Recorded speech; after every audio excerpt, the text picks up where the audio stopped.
Your mailbox system. Okay, yeah, thank you. Test. Mr. Farmer, how are you? Good, how you doing? Could you speak in? We are live. Seriously. We are live, volume up and video on. All right, everyone, thank you for being here. This is a meeting of the Economic Development Committee, Monday, June 16th, 2025 at 5:30 p.m. Ms. Lobeck, would you please take roll? Chair Ottenberg, Here. Vice Chair Preston, Here. Councilmember Albers, Oh, man, I'm high up this. Yes, here. Councilmember Bockert, Present via Zoom. Councilmember Farmer, Here. Councilmember Kranz, Here. Councilmember McCutcheon, Councilmember Trottier. Here via Zoom. All right, thank you very much. So it looks like we have a quorum, so that is always good. Next, we'll move to approval of the minutes from the May 19th, 2025 meeting. Does anyone have any comments or questions regarding those minutes? If there are none, then I would entertain a motion to approve the minutes from that meeting. Made by Councilmember Preston, seconded by Councilmember Kranz. Any discussion? Seeing none, all those in favor of approval of the minutes, please signify by saying aye. Aye. Opposed? Abstentions, minutes approved. Couple of council members are attending remotely. I am sitting this evening with my back to the screen. So if other council members would help me by noticing when somebody has their hand up, I would Now I appreciate get it. the logic. Chair, would you like to move? No, I'm good. I'm good here. I know, but that might, I'll keep an eye on it. All right. Okay. Okay, very good. I am going to depart from the agenda for just a moment because I wanted to mention something before I forget. And that is that Officer DeGelder was recognized with a proclamation at the last city council meeting. He is going to be retiring effective, is it July 2nd? Yes, sir. Great. Well, on behalf of the entire committee, congratulations on your retirement, upcoming retirement, and thank you for your service to the city. You're welcome and thank you.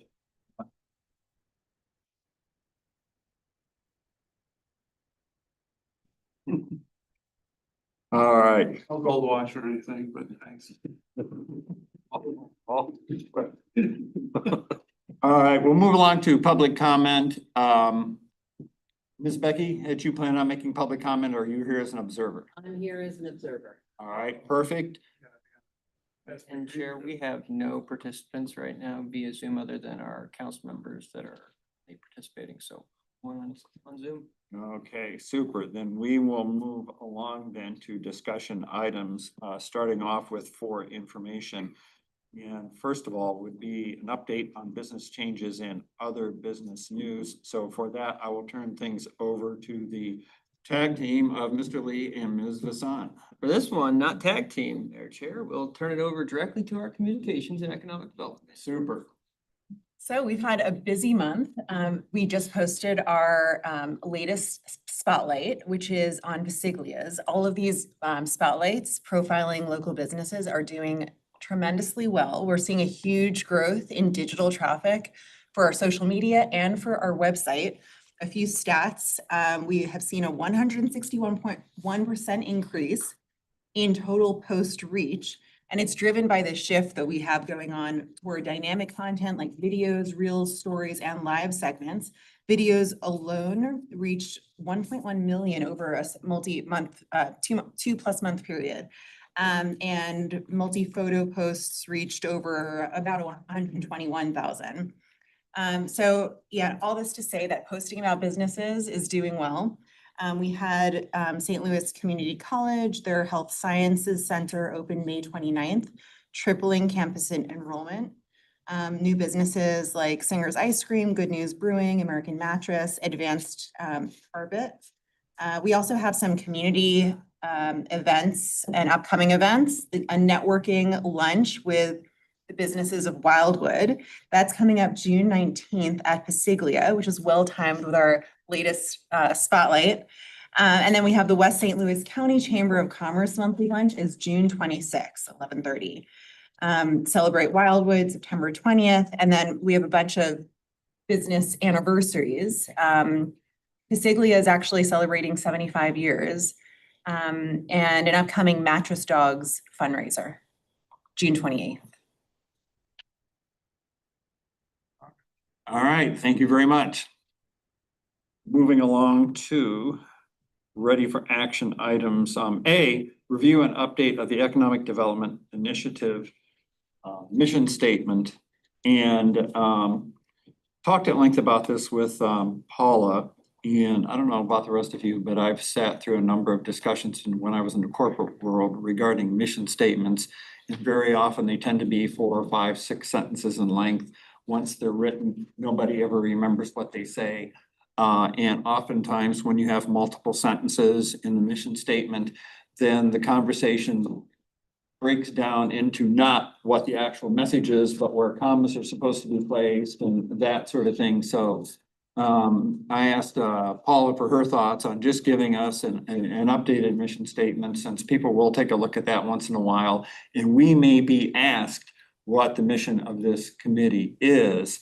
I said, let's keep it simple. Let's keep it to 1 sentence, following Jeff Bezos' rule of no sentences of more than 16 words. Let's keep it 16 words. Let's do away with the multiple phrases and see if we can't get this done in 1 sentence so that everybody can remember it and it can just come off the tip of your tongue in case someone asks you what we're trying to accomplish as the Economic Development Committee. So we've got 5 proposed, basically single sentence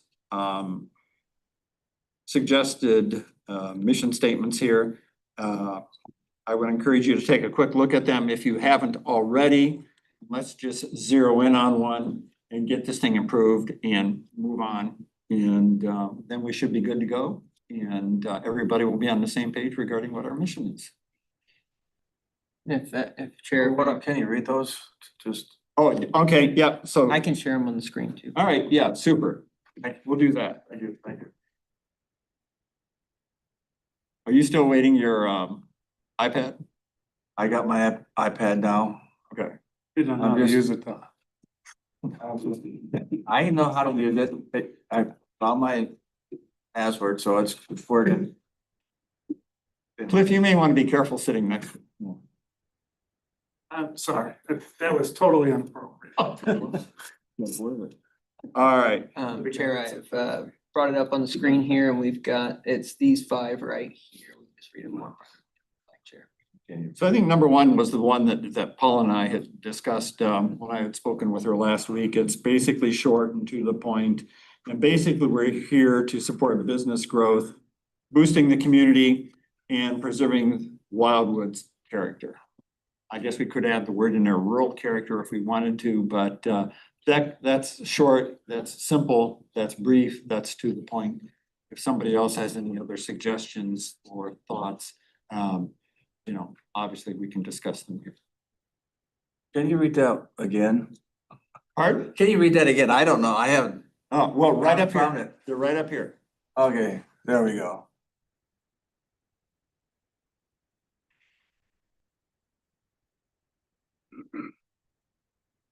Thanks, Tom. And while you're reading those, what I'll do is read you what our original mission statement was, which was the mission of the City of Wildwood Economic Development Initiative is to lead the development and implementation of the vision and processes that enable sustainable long-term economic development to occur in the City of Wildwood in a manner consistent with the city's vision statement. I don't think probably if I would force anybody to recite this, I don't think anybody could do it. It's a little long-winded, yeah. If They look, I would, you know, we support, why don't you say supporting business growth, you know. Or yeah, so this is Matt Trottier. The we support is the only thing that I have issue with in the proposed mission statement number 1. Maybe to support business growth. It's a mission. And I don't know where this falls within like the greater scheme of I guess documents or the city master plan, but to support business growth, to fund services, boost community, and preserve Wildwood's character. So here's what we can do. If somebody wants to make a motion to approve one of these proposed mission statements, then what we can do is amend it and see where we go from there. So it sounds like we have two possible amendments, one from Matt and then one from Jim that would slightly alter this, which I'm good with. So if somebody wants to get that ball rolling in terms of making the initial proposal to, or I should say, initial motion to approve number one, for example, then we can amend it from there. This is Jason Bacher via Zoom, and I'll make the motion to propose number one with discussion and amendments to follow. Absolutely. So, all right, we have a motion to approve the first proposed mission statement there. And then do we have a second? That's from Councilmember Kranz. Okay, so now we are into discussion mode. Have you asked Mr. Farmer to do his AI magic on this or not? I have not. Okay. AI magic would you like me to do? Throw it in and it spits out something great all the time. I mean, those are pretty good. Okay, well, I'm just asking. Yeah, no, It's always been pretty good so far. those I'm were- not trying to have him overrule you here or anything like that. No, that's okay. So we have a motion and a second for proposed mission statement number one. Now we're open for discussion, so now we can take amendments to this mission statement. Jim, you were the first one that talked about making I think a A change? change. So what would you change it to? I would just say, instead of we support, supporting, you know, I mean, supporting. That would just I mean, that's simplify it me. even further. That's a good call. That's a good. That would be good. That's just my thought. Okay, so we have a proposed amendment to change we support to supporting. Do we have a second to that amendment? Second, Okay, so we have a second. Any discussion? I think that was Jason. All right, seeing none. All those Jason. in favor of support of changing we support to simply supporting. Can I Or, read that aloud for you? Yeah, Chair? please So do. with that change, it would read, supporting business growth to fund services, boost community, and preserve Wildwood's character. That would be the Perfect. new vision statement. all right, so all those in favor of that, please signify by saying aye. Aye. Those opposed? Abstentions? Okay, amendment approved. Now we have to go back and approve the proposed mission statement with the amended verbiage, correct? That's correct. Okay, so do we then, We need another motion. so we and a need second another motion To approve the amended mission statement. to, made by Jim, with a second by Joe. All right, so we have a motion and a second. Any discussion? All those in favor signify by saying aye. Aye. Opposed? Abstentions? Motion carries. Done. Okay, very good. Let's move along. Creation of the 2025 Business Outreach Survey.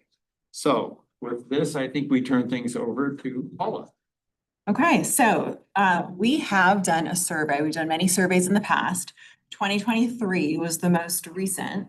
And this survey was limited. This proposed survey includes both the business community and residents to really get a current pulse of what's going on and how people are feeling right now. We would roll it out and then we would relay it or share it with various community groups, neighborhood associations, the business community, and our target would be as many as possible, but I would say at least 100. So you can see the proposed survey in Exhibit A. And so this really, in summary, it presents an opportunity to engage directly with local businesses, owners, and operators and make sure their voices are reflected in future planning efforts. So you can take a look at that survey and let us know what you think. And Chair, if I can add just one item. Absolutely. The idea would be to go ahead, publish it, push it hard over the summer, and then bring this back for the September 18th meeting of the Economic Development Committee. Sorry, September 23rd. We would have it close on September 18th to allow us to consolidate and draft a report. The idea here would be to have an EDC meeting before the next business forum, so we could consolidate all those responses and kind of work them also into the master plan review process, and then present the results to the Wildwood Business Forum. So that's kind of the timeline associated as well. All right, thank you for that. Paula, what does this business survey do for us that the survey that I think Gina did when she was here, how does this improve upon that particular survey? It asks more direct and open-ended questions, and it asks specifically questions that we're trying to find answers to right now, which the previous survey didn't do. So we want to know about things like how to approach things like signage and drive-throughs, and really looking toward the future as opposed to being reactive. And so asking what types of industries will keep Wildwood vibrant and resilient and aligned with the rural character.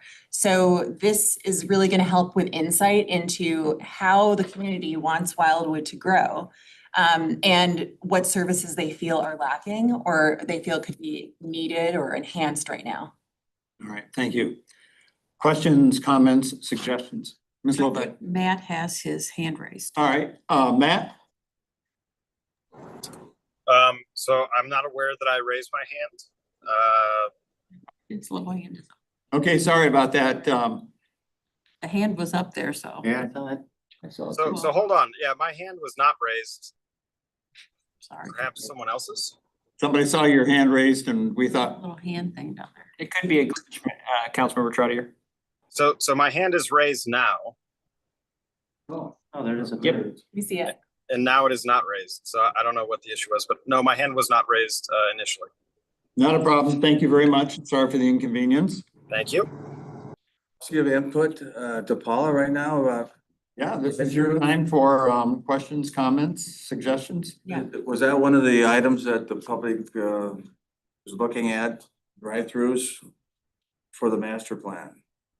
Okay, Yeah, and so there are 32 questions listed here. I mean, I would say like in terms of how long this will take, 15 to 20 minutes, I think we introduce it as saying, we know your time is valuable. We know you take a lot of surveys. Thanks for your time, because we don't want to survey people out. But I think that based on my discussions with businesses and residents, people want their voices to be heard right. and they want to have an input.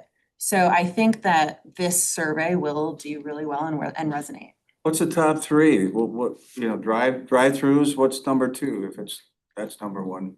I would say different, like industries. So do people feel like that we need more restaurants? But really, what are the forward-looking industries that Wildwood needs right now that would mesh well with the current My wife character? wants a shoe store. Can they bring a shoe store to Wildwood? Who's not good with The Zappos? question is, why can't we? Are there incentives, business incentives to come here? That Wildwood provides? I don't know. We just, hey, come here and There was pay one here. pay the high rent and we give them any kind of breaks. It's a good question. I don't know what we can do to. Yeah. What? There was one here, but it went out of business. Shoe store? Yeah, she didn't. She didn't like that one, but. But Heels, right? But anyway, what kind of things? It's still here. He lives down. What kind of things can we bring to businesses to bring them here? Jim, is your wife familiar with Heels? They're too tall or big or something, I don't know. She keeps bringing that shoe thing up. But- So anyway, I'm just asking if we got ideas. We'd like to see businesses survive and they just don't do it. And I don't think you have to bring in 1,000 people surround the downtown. You gotta have something that attracts them there. And I know Councilman Vanek had an idea of like chicken and pickleball. It may sound odd, but it's not odd. I'm not saying that, but it's something different. And so I'm just he's thinking outside of the box. Yeah, Is no, what that's he's fine. doing. Did that come up in parks? And some stuff that's going on today, new businesses have entertainment as well as restaurant park. And so is that something we need to start pushing and bring something different downtown? Maybe something the kids would like. Did that come up in parks? I don't know. How far away are we from the normal, or what's the added expense there that, I know, gentleman, Ed, no, the movie theater. Oh, and Cone. Oh, and Ken Cohen. What's that extra expense he talks about that they're still paying here in town center from the initial build? Not for He's talking about the specifically to him. city. Yeah, what is being referred to as the SID, this side of the Main Street is not subject to those assessments. No, they aren't. But if you're on that side of Main Street, going all the way to 100 up to the Starbucks at that flank and then Walgreens at the pretty much the southernmost flank, that constitutes the SID. And right now, until 2026, there is an additional, it's an assessment that's based off of the square footage of your building. Mhm. And that is the item that gets kind of complained about. That's why, you know, the rates are higher on the lower side. After 2026, that assessment and the bonds that were taken out to pay for the garage will be paid off. And at that point, there will be just a property and then a sales tax that's still constituted, which the sales tax does not impact the business directly. It's the Sure. Property tax, which is minimal. The assessment is what is truly what is. How, I mean, let's say, let's fast forward things to 2026 and the SIDs are now past their effective dates. Is rent gonna be normalized there compared to, you know, our adjacent communities like Ellisville or It would- Baldwin or? I think it could. I mean, I don't know if they will do that, but the assessments are what really does drive it up. Yeah, I mean, sure. I won't say a specific business, but $76,000 assessment bill just for one of the buildings over there. It's a lot. Yeah, so that's a lot when you, and then, then have to run the business as well. That's just on top of it. So we should see after 2026, a little bit more of an attractive, as we'll see in later tonight. We'll kind of look at the remaining parcels that reside within the SID. Yeah, I saw it on the map. We were gonna Yeah, go and over. those specific parcels, they, I believe for development purposes, will be a little bit more attractive because that assessment will be gone. The Mhm. property tax and the sales tax would remain. The property tax is nominal when compared to the assessment though. Yeah, because I mean, you look at that from, I mean, A traffic standpoint, B, I mean, a cost to size ratio. I mean, if we're not gonna be competitive with Ellisville and Baldwin, that's tough to make that value proposition to tell someone to come here because it's like, hey, you get less traffic, less foot traffic. You know, I don't know if we get 30 to 40, 50,000 cars pulling by town center every day, but, What is the number, about 22,000? 22,000. 22,000. Recent study. and probably at Clarkson and Manchester, they have, They're well above 70,000. yeah. So, I mean, that alone is an objection that, you know, needs to be overcome and, Vehicular traffic and population density. yeah. Where we. And proximity to the interstate, Yeah. which then ties directly into the traffic. Mm-hmm. So, yeah, I mean, it'd just be nice, that'd be a nice, you know, once those can go away and we can actually be, you know. To your point, to Jim's point, we gotta think outside the box a little bit, how we do things. Joe? No, Matt's got it. Oh, Matt? So I think that this discussion is why a survey may be relevant and beneficial. It'd be nice to know what residents are looking for. Are we looking for more attractions, restaurants, and retail? And is that in the best interest of the city overall? Or is the city looking to attract more businesses, which perhaps residents, work for or could work for, which offer revenue streams, for the city in total? So I think without data, this conversation is hypothetical. It would be helpful to know what people really desire. Do the residents of Wildwood truly desire a pickleball and chicken? And I don't know anything about it. And if they truly desire it, do we have the consumer base to support a business such as that? Here, with your permission, I can pull up. I was gonna get Cliff. Just, He had- not to dwell on pickleball, No, that's okay. I just want to interject this since it was brought up. There's a place in Fenn called MPC, Missouri Pickleball Club. It is sold, I mean, pickleball is an epidemic. It's sold out of its. It's in members. Ellisville now too. Yes, that's what I was coming to. Now, the old Shop and Save has just become their second location. And, you know, there's, I don't know, there's, between them, there's probably gonna be 1,000 memberships, I don't know. So if we had a grocery store sized building that was empty, it'd do well here. I guarantee you that would do well here. If, it doesn't have to be that, but some kind of business that would, there's NPC, there's Chicken and Pickle, it's a national one. I think it started in Kansas City. So, you know, it's just phenomenal how it is, you know? We're gonna get 2 courts. That's, it'll be, oh, 4? Okay, that's not bad then. So I've been playing, Baldwin has 8 outdoor one, that's really nice, you know? Yeah, So- but we have to pay for them this way. We have some- Well, once they're, Well, you're a pickle. well, once they're in, you know, But not if a lot of. somebody people. comes in and builds them for their business, there's a, yeah, you look at that. I just wanted to mention this, it's good. You know, I think it's gonna be a big thinking out of the box meeting, I think, so. That's one of my out of the box things there. It's a good one. Thanks.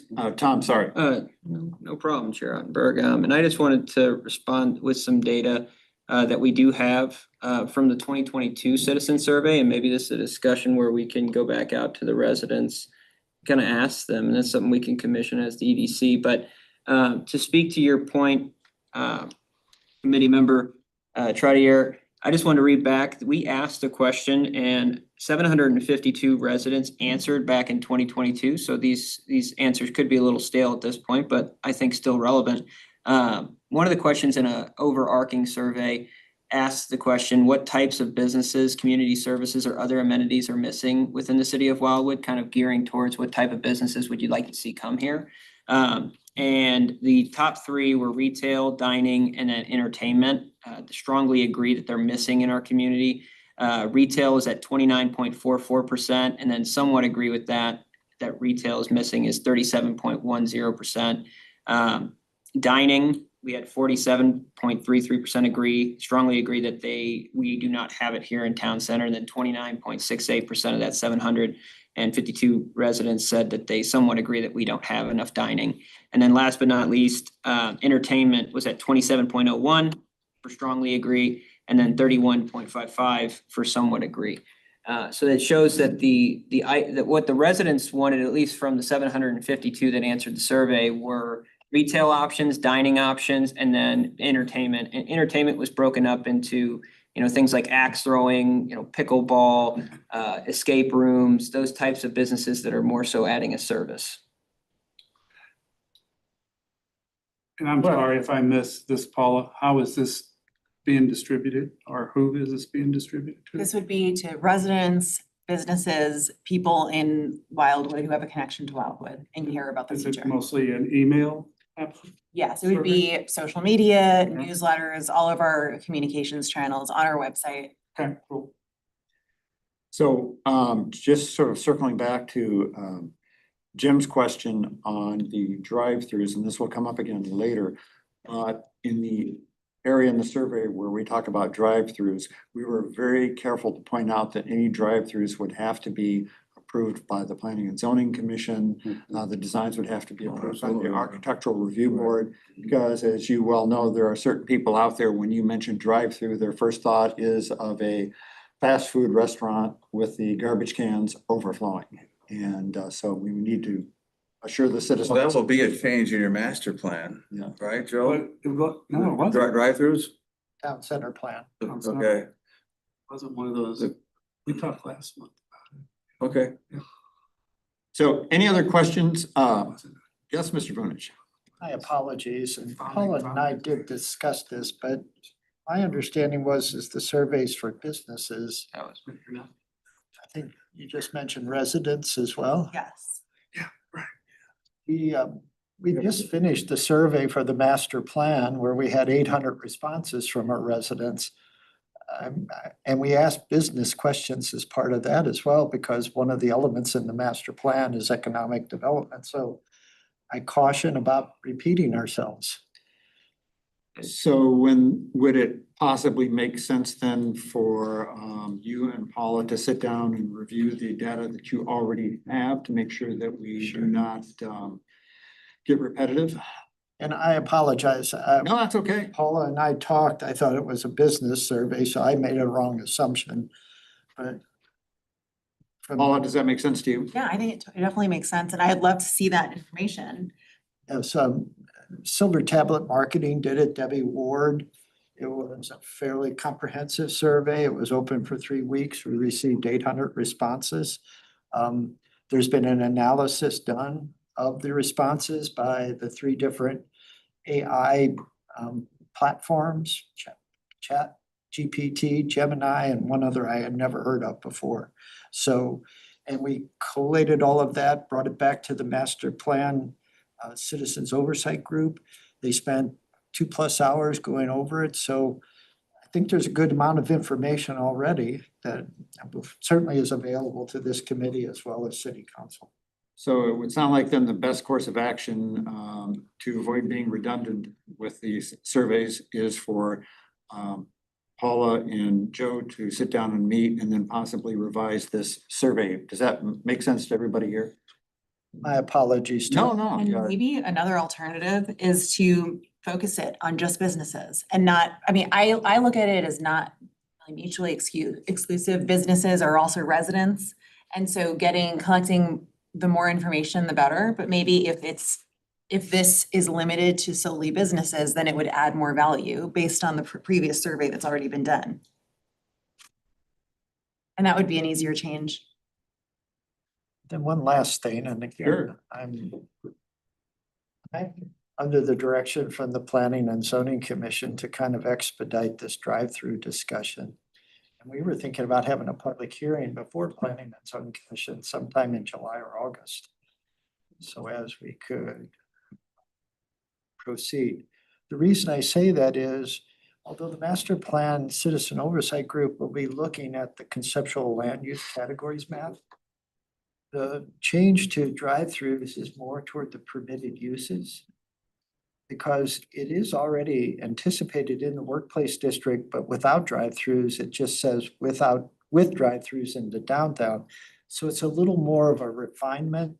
And the conceptual land use categories map is a general, there's 4 categories covering 13,000 properties. So we were gonna go ahead and start that. If the Economic Development Committee wants that to be slowed down, we certainly can. And we have an item on the agenda respective to drive-throughs. Okay, Next, yeah. all right. So we do have an item on the agenda with respect to drive-throughs, and we can have that discussion, and then we can decide as a committee. Mr. Trotter. Matt?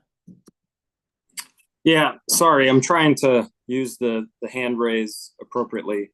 Not to backtrack, but if you already have data from the residents, that's good data. I think we do need data from businesses, not businesses currently operating within Wildwood, but those, who Wildwood would like to suit as potential businesses, and then see how the data aligns. So if residents want retail and dining options, that's fantastic. We know their need. But businesses are going to economically evaluate the viability of their potential operations within Wildwood. And there may be a reality where, yes, if 700 citizens want it, that's great. But the restaurant just doesn't have the volume or consumer base within Wildwood to survive.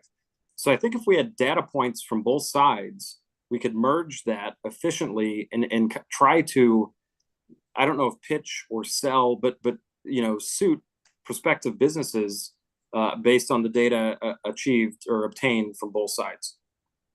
All right, thank you. Joe, your survey was of residents only, correct? We did include businesses.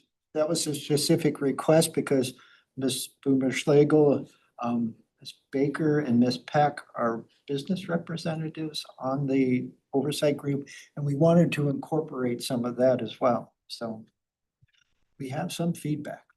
It's not extensive though, because it was a very broad brush to get as many of the residents and others involved.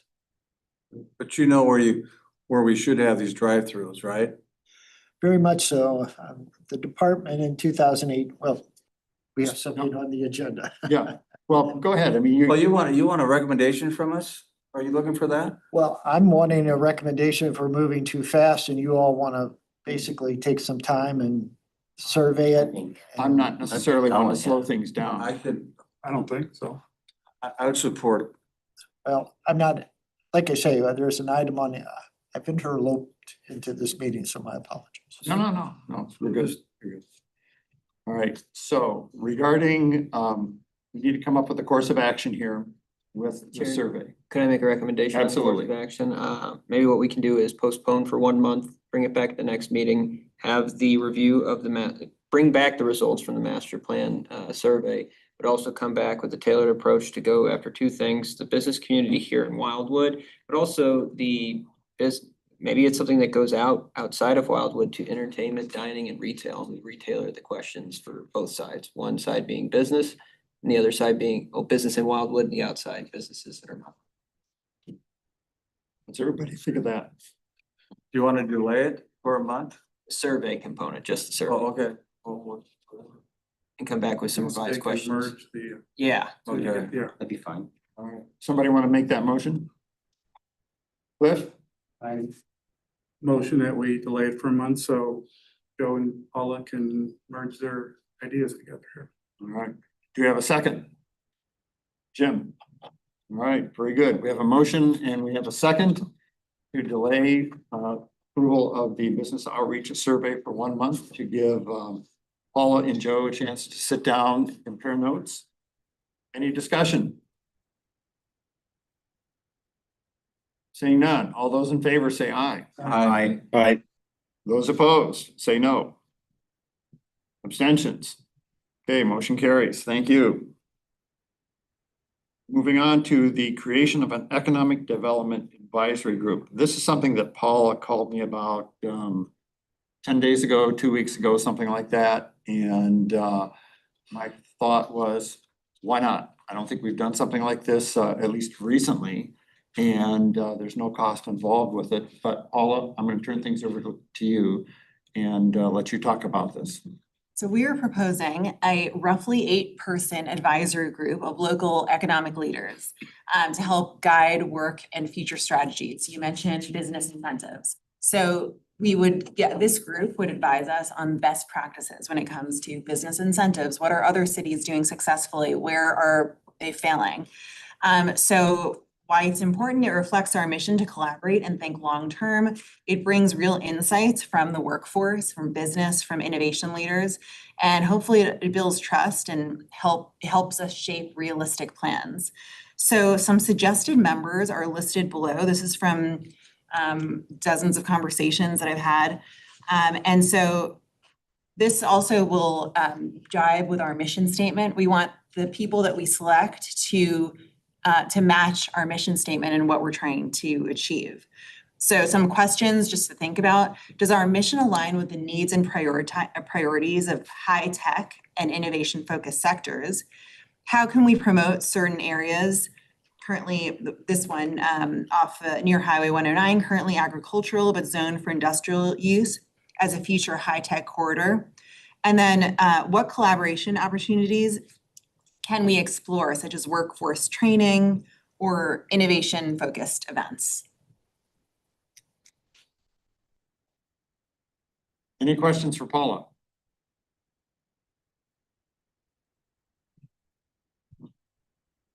It's good.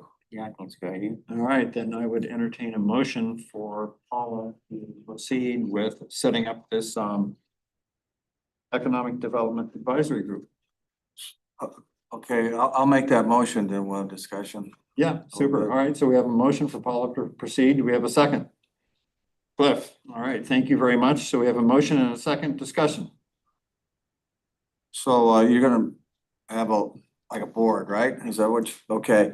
Now, who do you have in mind to fill these 8 positions or? A few listed right here. So one is Andy Deering from Zerdex Corporation. And another one is Tech STL. I have specific people in mind too. Emily Hemingway, Tara Mott from Esri, Geoffrey King from Greater St. Louis Inc., and a bunch of people from Arch Grants. And then I definitely think we need to loop in St. Louis Community College, so Stephen White with St. Louis Community So College. are these people, I guess, experienced? Yes, yeah. Do we pay them? So this would be, as of now, what I'm thinking is no, it would be purely advisory. And it would be they would have suggestions. It would be a group of people who we would pick their brains. It would be a group of who would give us best practices and tell us their thoughts on what to do and what not to do, and we take it with a grain of salt. How did you find these people? Conversations and research. Your connections? Yes. Okay. And you know them very well? I don't know them personally. These are recommendations. So these are people who are recommended to me Okay. from different conversations. And this isn't a final list. I think I haven't reached out to them. I Okay. think they would be really good. I think they're potential people, but it takes more, see if they're available, what they think. Sure. And then, based on who can and who can't, that might change other people because we want a good mix. Okay, so you don't know if these people are available? Yeah. Okay, But I know the organizations to target. so you want to give it a try here? Yeah, I think it would be helpful. Okay, And these people aren't necessarily in Wildwood either, right? They're not. Right. But I Except didn't for, recognize, I didn't think I recognized. Yeah, anyone, except but- for St. Louis Community College, but I think the fact that they're not in Wildwood is actually an advantage, I agree with that. We need outside influence and outside perspective to develop new business. If we only pull businesses already in Wildwood it achieves something, but not, I think, the ultimate goal of attracting new business. Right, we want people who are skilled, who know what's going on here and elsewhere. That's what I was trying to say too. And I was gonna say you would send out some stuff on St. Peter's, City of St. Peter's on some of their programs as a way of looking to, develop things too, right? Yeah, so looking at what other municipalities are doing in different places, not just in St. Louis, but around the country. Right.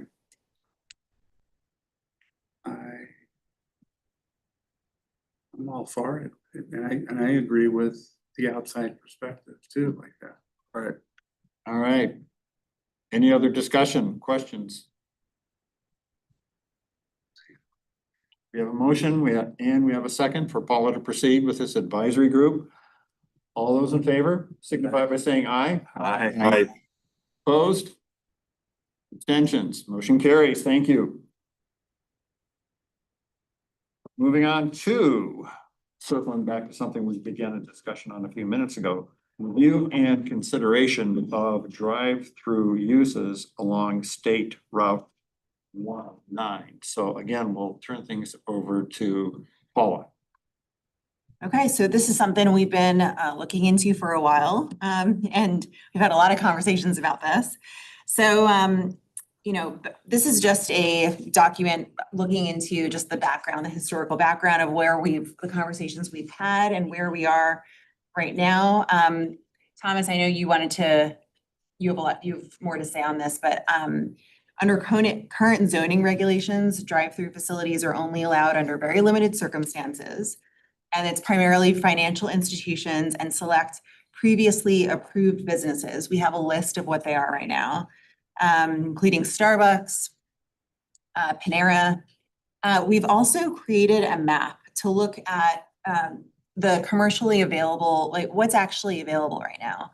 And so we've worked with different people in the city to understand what's available and where they are, and I think it would be good to have a conversation on how we want to fill those funds. Because in order to know how to move forward, we have to know where we stand. So Thomas is bringing up that map right now.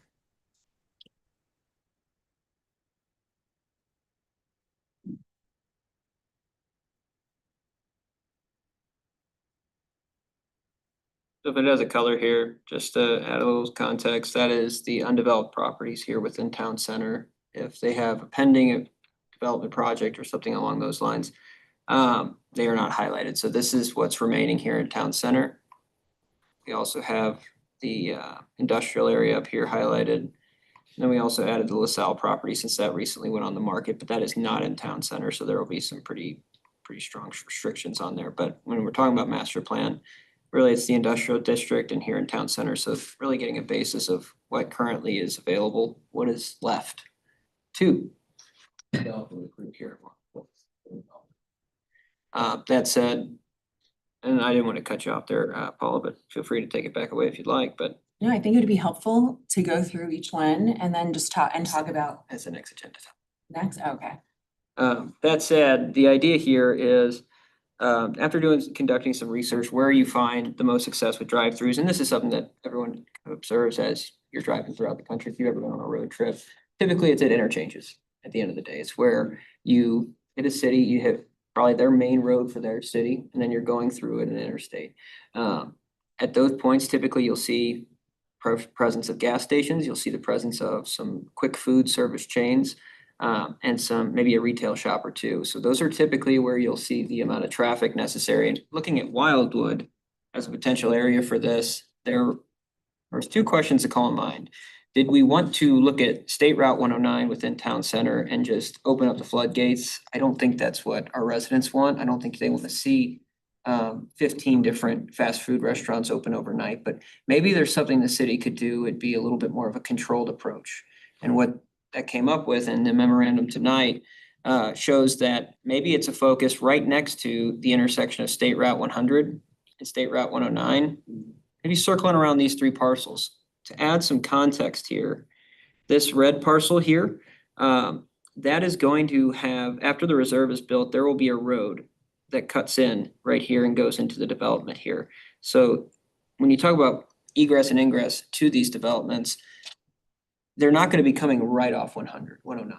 They would be turning onto Main Street or turning onto the new road that's being built by the reserve and by McKelvey Homes, and then having creative ways to be able to tuck in a quick serve restaurant that would have the drive-through not necessarily directly visual to the side of the road. Maybe you tuck it in where those cars say they were waiting in queue. They would be kind of tucked away and have some screening. That would make You're talking about Red Line, where they, Lion's Choice. Yeah, something like Lion's Is Choice that could be the one. area you're talking about? Yeah, that's there was a Lion's Choice proposal at one point. And that Phillips Yeah. station, so Yep. that's where we're really kind of focused. Yeah, that's right next to the BP station, those two. Yeah, Yep. so that'd you- be perfect. Yeah, so this case, there are currently, this parcel here, the one issue is that there is Bonhomme Creek covering here, but that said, the road that they're building will kind of solve that issue. This property and then the property to the south here, sorry for, Will that be called Main Street on the other side, Thomas? yeah, it will be Main Street. So it'd be Main Street on both sides, but in this case, the idea here is the proximity to 109 and 100. Because individuals that might be traveling to 100, down 100, maybe they're trying to cut through and they would then see, oh, I could pick up food here. And the hope is to get a resident, not a resident, but a motorist or two to come off the highway. And then they actually notice, wow, there's a whole section of the city here that I didn't even really know about. Maybe they start noticing that I didn't know this was a stop off point. Obviously, there's the two gas stations, but adding that. 5 schools within a half mile Yep, of that too. Big exactly. lots, I mean, there's probably several thousand students there that, I mean, that's pretty commonplace. So how many stores are you talking about then? How many drive-throughs? These three properties could accommodate, I would say, no more than, if you would have to pack them in there too, but it would be like 4 at max. As but- many as 4, okay. As many as 4, but I would almost argue to keep it around 2 to 3. And that's the idea would be to look at this focused area, see how it works. But the thing is, this doesn't promise anything because the idea is to maybe give that impression to the outside the community that at least the city, and this will have to go through the traditional zoning process as Mr. Vunich had mentioned. But say, hey, we could potentially be open here to having a partnership, not necessarily someone, McDonald's coming in, throwing in the big golden arches, but having like the Dunkin' Donuts proposal, that coming in and doing it in a tasteful way where you're not going to be throwing up those large monument signs that stick up, 100 feet in the air, but something that's done well, done within our architectural guidelines, and is done in a way that reflects Wildwood, just like our Starbucks, how it actually spells out Starbucks and doesn't have kind of obnoxious signage in that regard. We did it our own way. We did it like Wildwood would want to to it. So the idea would be to do that same thing, but with a different business. Is there interest, is there current interest in these areas, or are we just discussing opening the option and then ideally, we would attract interest from a potential drive-through establishment? Okay, so, Councilmember Trotter, there is currently no interest from a specific entity. That said, along this little stretch, that is the location where both the Lion's Choice, I believe the Culver's was interested at that location, and we had Dunkin' Donuts show interest in this specific area. And each time, So they've done the market research and they know that there's enough traffic pattern flow to support their business. So It does- really, it's Wildwood holding up the effort. it does seem that the prohibition on the drive-throughs and then there, in some cases, that was one of the big items that made them kind of walk away from the proposal. So, I'm sorry. Culver's, we couldn't take because of the blue roof, I heard, right? Original location was at West Glen Farms Drive at Route 100. And yes, the Architectural Review Board said no blue roof. And the gentleman said, I'll ask Eureka. And then what is Chick-fil-A have a problem with architecture too here? I don't Have they ever recall looked Mr. at it? Appers ever talking to a representative from Chick-fil-A. It was just on this memo here. I heard about Culver's, but Chick-fil-A would be a great one, It was more so of an example of like, Yeah. if a Chick-fil-A were interested in Wildwood, they wouldn't be permitted under existing code to place a location at that intersection. Because we would not permit the drive-through at the location. Oh, Previously. previously. Yeah, previous. Or maybe they have a red roof. I don't know if that would work out. That would also be something that we'd have to really peel back the layers. But We would have to change that that would be, somehow. well, I'm not getting too far ahead of this. I had heard about Culver's, but I didn't know about Chick-fil-A. It's very, very early on in the adoption of the town center Right. plan. The Architectural Review Board was very adamant about adherence to the guidelines. Okay. And the gentleman from Culver said, I can do everything you want except that. Right. And that comes from corporate. Sure. Mhm. And now they're in Ellisville on the other side. And Eureka. And Eureka. Uh, I'm just looking. That's why people. Right. Tonight. yeah, well, So really the feedback we're getting tonight, we were looking for tonight would be Mr. Boonich is planning to take a little bit more of a comprehensive report to a public hearing and also to the consideration of the Planning and Zoning Commission. Tonight, we're really looking for feedback, but also if this is something we'd like to look at further, an endorsement from the Economic Development Committee to at least conduct the review to see if it can be done. I'll make that motion. All right, we have a motion and a second. All those, excuse me, getting ahead of myself. Discussion, Mr. Boonich. Well, first of all, thank you for considering this. Your assistance is appreciated. As you know, recently we talked about electronic message centers, electronic message boards. You did an action on that. That action was presented to the Planning and Zoning Commission at its latest work session. So your input is always welcome. And I know the Planning and Zoning Commission appreciates it. And to follow, I'd just like to thank you for coordinating.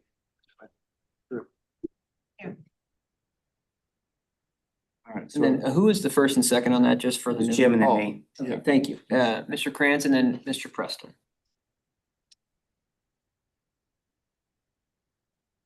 any other discussion or questions? All those in favor of the motion signify by saying aye. Aye. Those opposed, say no. Abstentions. Motion carries. Thank you. Just, just for slight review, what did we actually approve on? The idea is that those three parcels, and they're listed in the memorandum, three parcels that, let me read the exact addresses, so I'm not just throwing them out here. 17191 Main Street, 17194 Main Street, and then 2431 State Route 109. Those three parcels would be considered by the Planning and Zoning Commission to potentially include the use of a drive-through moving forward. Okay, and that's what you. And understood, endorsing correct? that Okay. review. All right. I just asked for that because we had started talking about drive-throughs as part of the survey, and then we've got a separate drive-through item here. And then we talked about them in conjunction with the underdeveloped properties. That will be, and yeah, we'll jump right into that in a second. All right, so moving on to item E then, review and discussion of potential uses for undeveloped properties. I'll turn things over to Mr. Lee. Thank you, Chair Ottenberg. And this is actually something that stems from a discussion, I thought a very positive discussion with Councilmember Farmer. The idea was, well, we had a rough version. It hadn't been updated for a long time. But we had a whole list of undeveloped properties here in Town Center. And the idea is right now, for our residents, developers typically do know the jargon, but for our residents, if they look at a zoning map, they could be confused on what could potentially go in a place that currently is covered in trees. Some, they don't know where the property line ends. Not everybody's hopping on, the county's website to see where the different parcels are. So a discussion that was started about a couple months ago was that we should kind of do an inventory of what's remaining and then have a plain discussion. And this isn't necessarily replacing the zoning process and taking all that out or taking out the land use component. It's more so having just a plain discussion for feedback. So as we get into the land use component, but also into discussion of how we're gonna, go through this master plan process. What is it that the committee here, it represents a large fraction of the full city council. The department wanted to hear from you all to see, I wanted to almost go through each individual parcel. You could see there's actually more, and you could see like a parcel here that the former McBride proposal, multiple actual properties, but it's kind of controlled as one conglomerate. One large parcel that could be developed. So we almost took different parcels and they're still layered in there, and this interactive map is available to everyone, including the public. And now that it's in the memo, but also will be shared on the website. But we almost took land areas and said, this is what's available right now in our town center, but also having what's available in our up north in our industrial district, because that does always get discussed when discussing economic development. And then obviously the LaSalle property, but that is outside of town center, so there will be more restrictions on that. So the idea here tonight is to, as you can see, it's not like we have all of town center open for development. Right.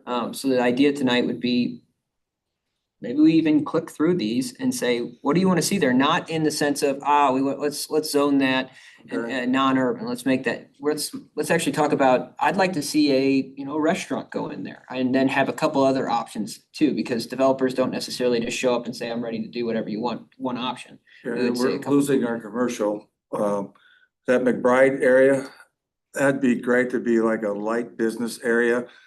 Then that would be across from Latitude N38 is where I'm talking. But have some mixed use or keep it sort of commercial, because we're getting a lot of residential coming in here. And you got Brightleaf on the other side, was supposed to bring people into town center. That isn't exactly working the way we had anticipated, because our businesses are not thriving. But I'd like to see more commercial, light commercial, if we can, keep it open to something, that might come by that we don't know. But to make that residential, and that area is all highly residential anyway, in small lots, something mixed there. I think it'd look nice for the downtown area. When you say mixed, you say mixed use, like more so like a commercial blend or? Yeah, some kind of a, I don't know, I'd have to see what would come in there, I don't want a Waffle House or anything. So I'll add some, maybe Jim, this is what you're speaking to, but I work on a lot of developments in the Clayton area. And what's been highly successful in the last decade for ancillary properties like this that are not directly, in the high rise area are light commercial mixes. So you have businesses, you maybe have a 2-story development, you have business offices on the top floor, and then you have retail or restaurant or whatever consumer-based business on the primary floor. I think that could be a good potential, depending on what the needs are and what residents want and what ultimately makes viable economic sense from a business perspective. Yeah, Thomas, the area in pink right next to it, that's Etherton Road, right? Yeah, so in pink, that is actually along Crestview, but that is the former N38 site. Well, I just want to interject. Nothing about latitude. it's over. Etherton's gonna be fully developed into residential activity, and I hope, and I would plead everybody here to really look at making sure we get villas developed in Wildwood. I guess there's a term called age in place. People want to stay, and as they grow older, they want to move to a certain thing. We have basically no villas, people are going to Eureka, Chesterfield, once they want a villa. And we don't have a lot to offer. There's one development behind the Y, it's a Meadowcrest or whatever they- 55 and older community.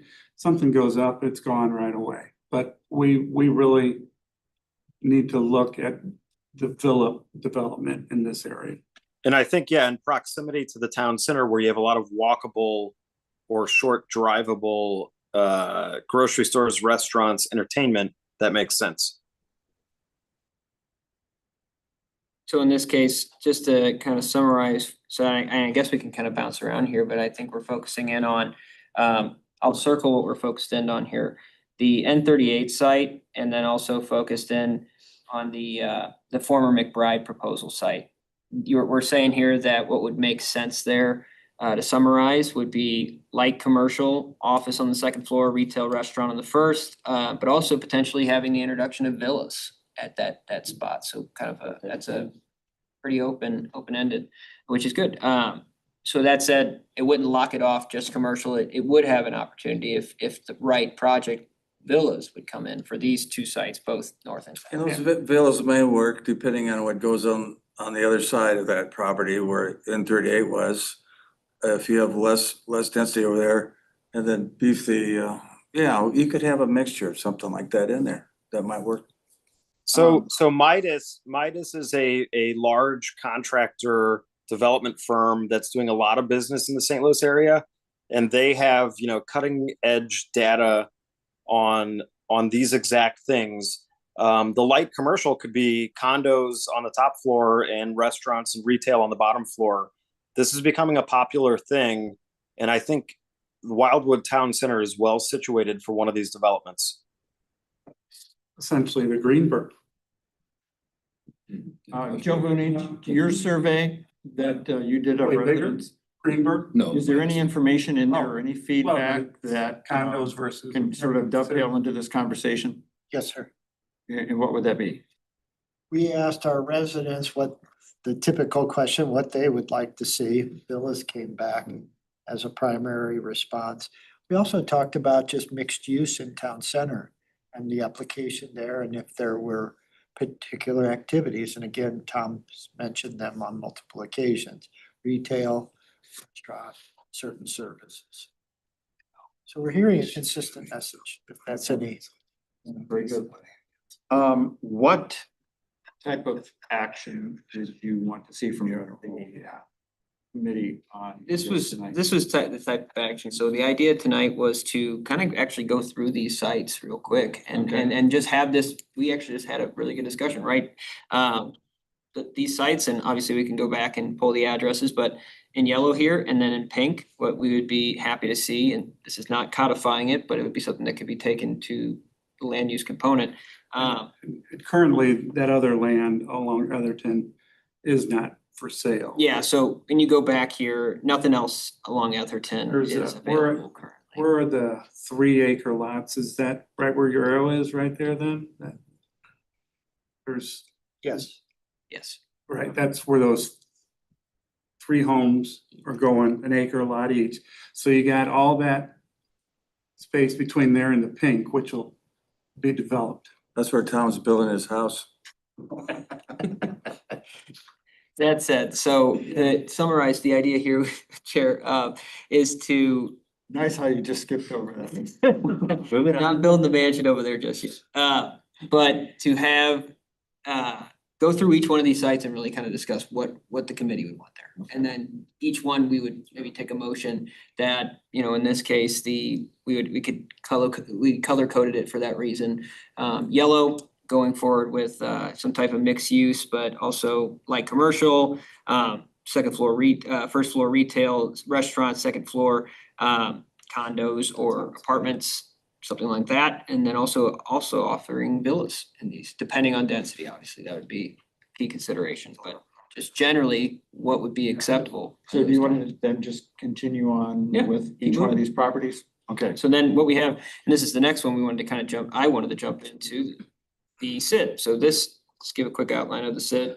Starts here and goes all the way to 100.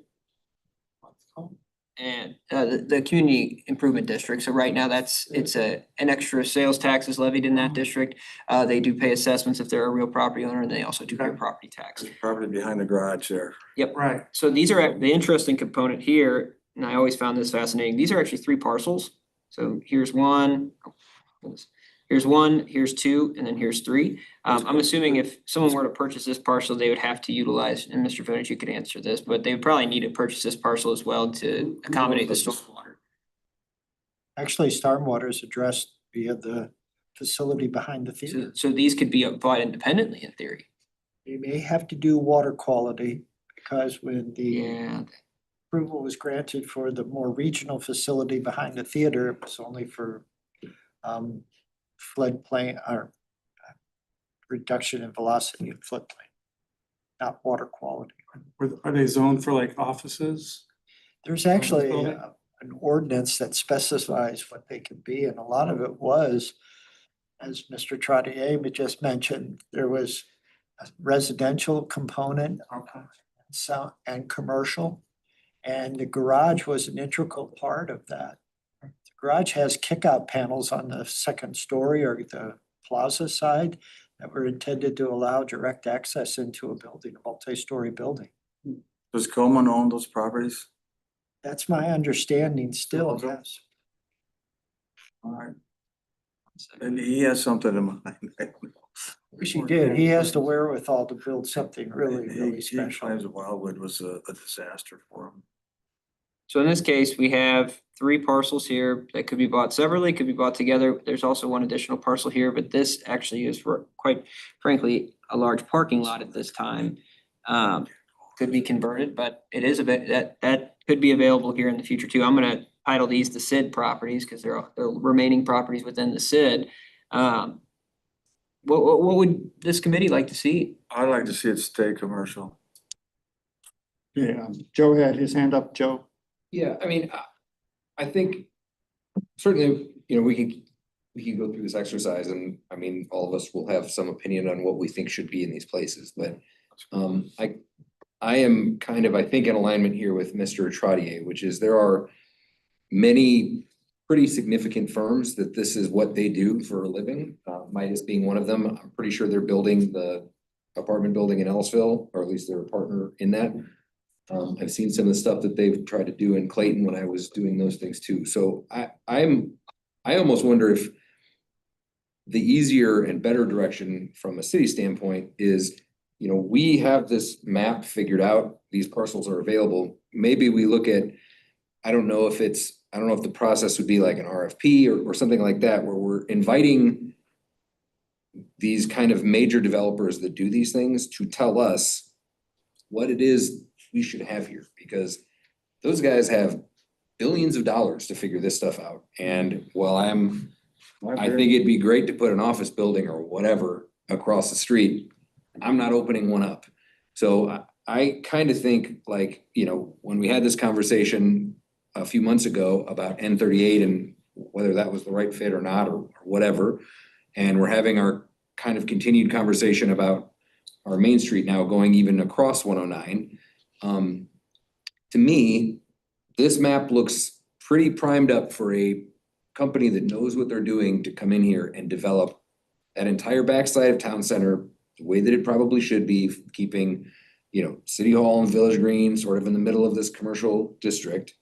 And we also probably need to understand what the economic impact would be to, you know, the green parcel there by Schnucks, because that place has taken a pretty significant beating over the years. And So the wedge, this parcel here? yeah, not even just the, I mean, the wedge is currently nothing, but I mean, where the Schnucks and the local house and the bros are gonna be and all that kind of stuff. I mean, that complex has not fared particularly well over the years. And a lot of that is because the drivers that were in there, being Bread Company and whatever, moved to primary town center, which is certainly fine, makes sense. But, you know, these development entities can come in and explain to us, this is what we need to be doing. Because right now, we're depending on, you know, NA Desco to put another nail salon next to Schnucks, which isn't helping. I'm all for getting our nails done, but like, it's not helping anybody. Or another orthodontist or another dermatologist or whatever, another dog place. We're kind of shooting in the dark here. I would entrust this to the, not that I'm saying I want to entrust exactly what they're telling us, but like, these people get paid a lot of money to figure this stuff out. We don't. So I would try to involve any number of them to figure this out before we start assigning where a steakhouse should go. Because I support that position 100%.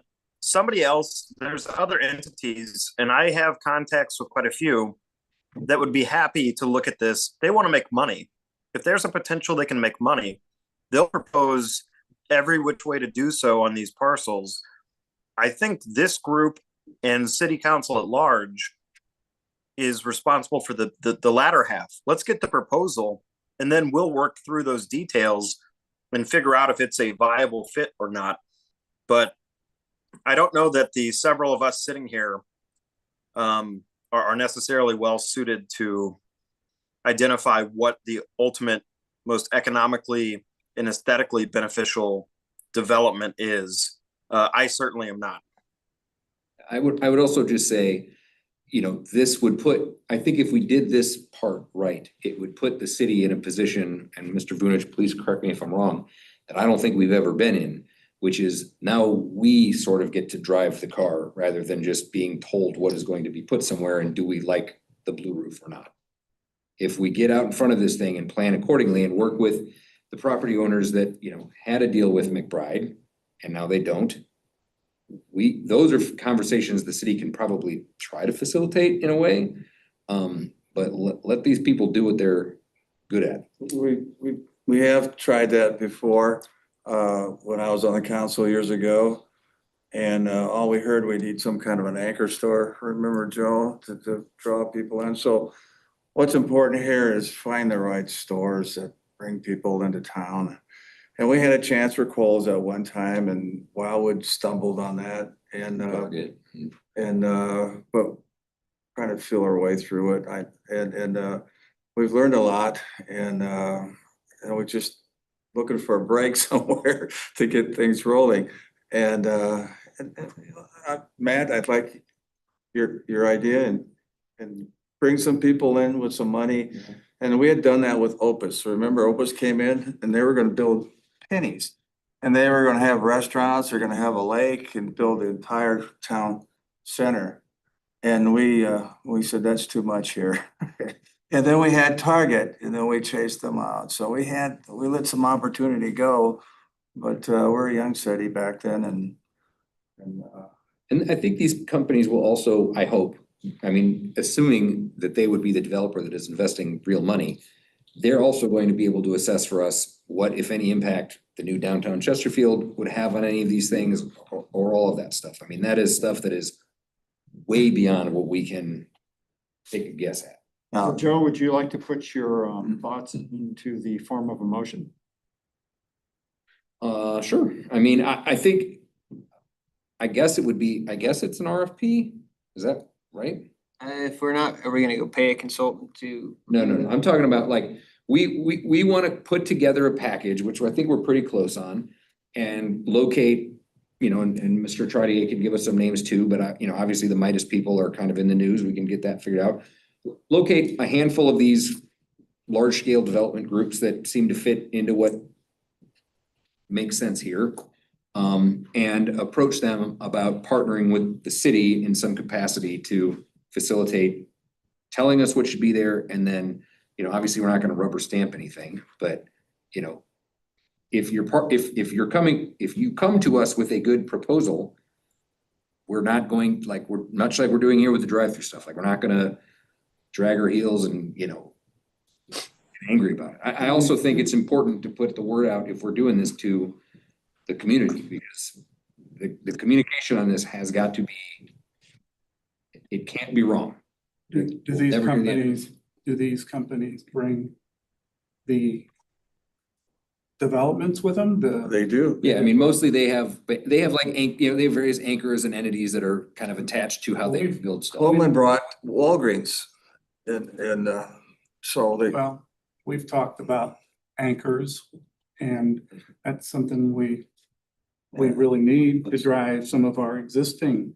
Well, you brought up the Schnucks Plaza. Yeah, that's, Right. they could use a really strong anchor in there. well, I Schnucks, don't know if there's room in it now with the Okay. dog place taking over everything, but I'm just I think here that to bring dream, out of the box. that dream is gone to get an anchor store in here. There's no room for that anymore. Up in that. And just to be clear, these new age developments are not necessarily the anchor store is not the store. It's the residential component, at least what I've been exposed to. So you build a condo complex, you put residents on the second story, and then the stores, you're talking about mom and pop or local shops below. That's what I think these firms' research has indicated is desirable. I don't know that we're looking for an RFP. I think we're looking to blast out something like this map and say, hey, entities, we have these properties, or these properties are viable. Do you have an interest? They'll do all the research. They'll do the studies, regional studies, not just Wildwood, and they'll have an understanding and likely say, oh yeah, we're really interested. Can we propose? Or they'll just flatly say, no, this is not, within our profit loss margin or whatever but I think they'll have the ideas. I think it's just bringing awareness to the vacancies and the open properties that are available. So in that case, with your permission, Chair, add two notes here. This is a showing of undeveloped properties. Another really important point is that not all these properties are for sale.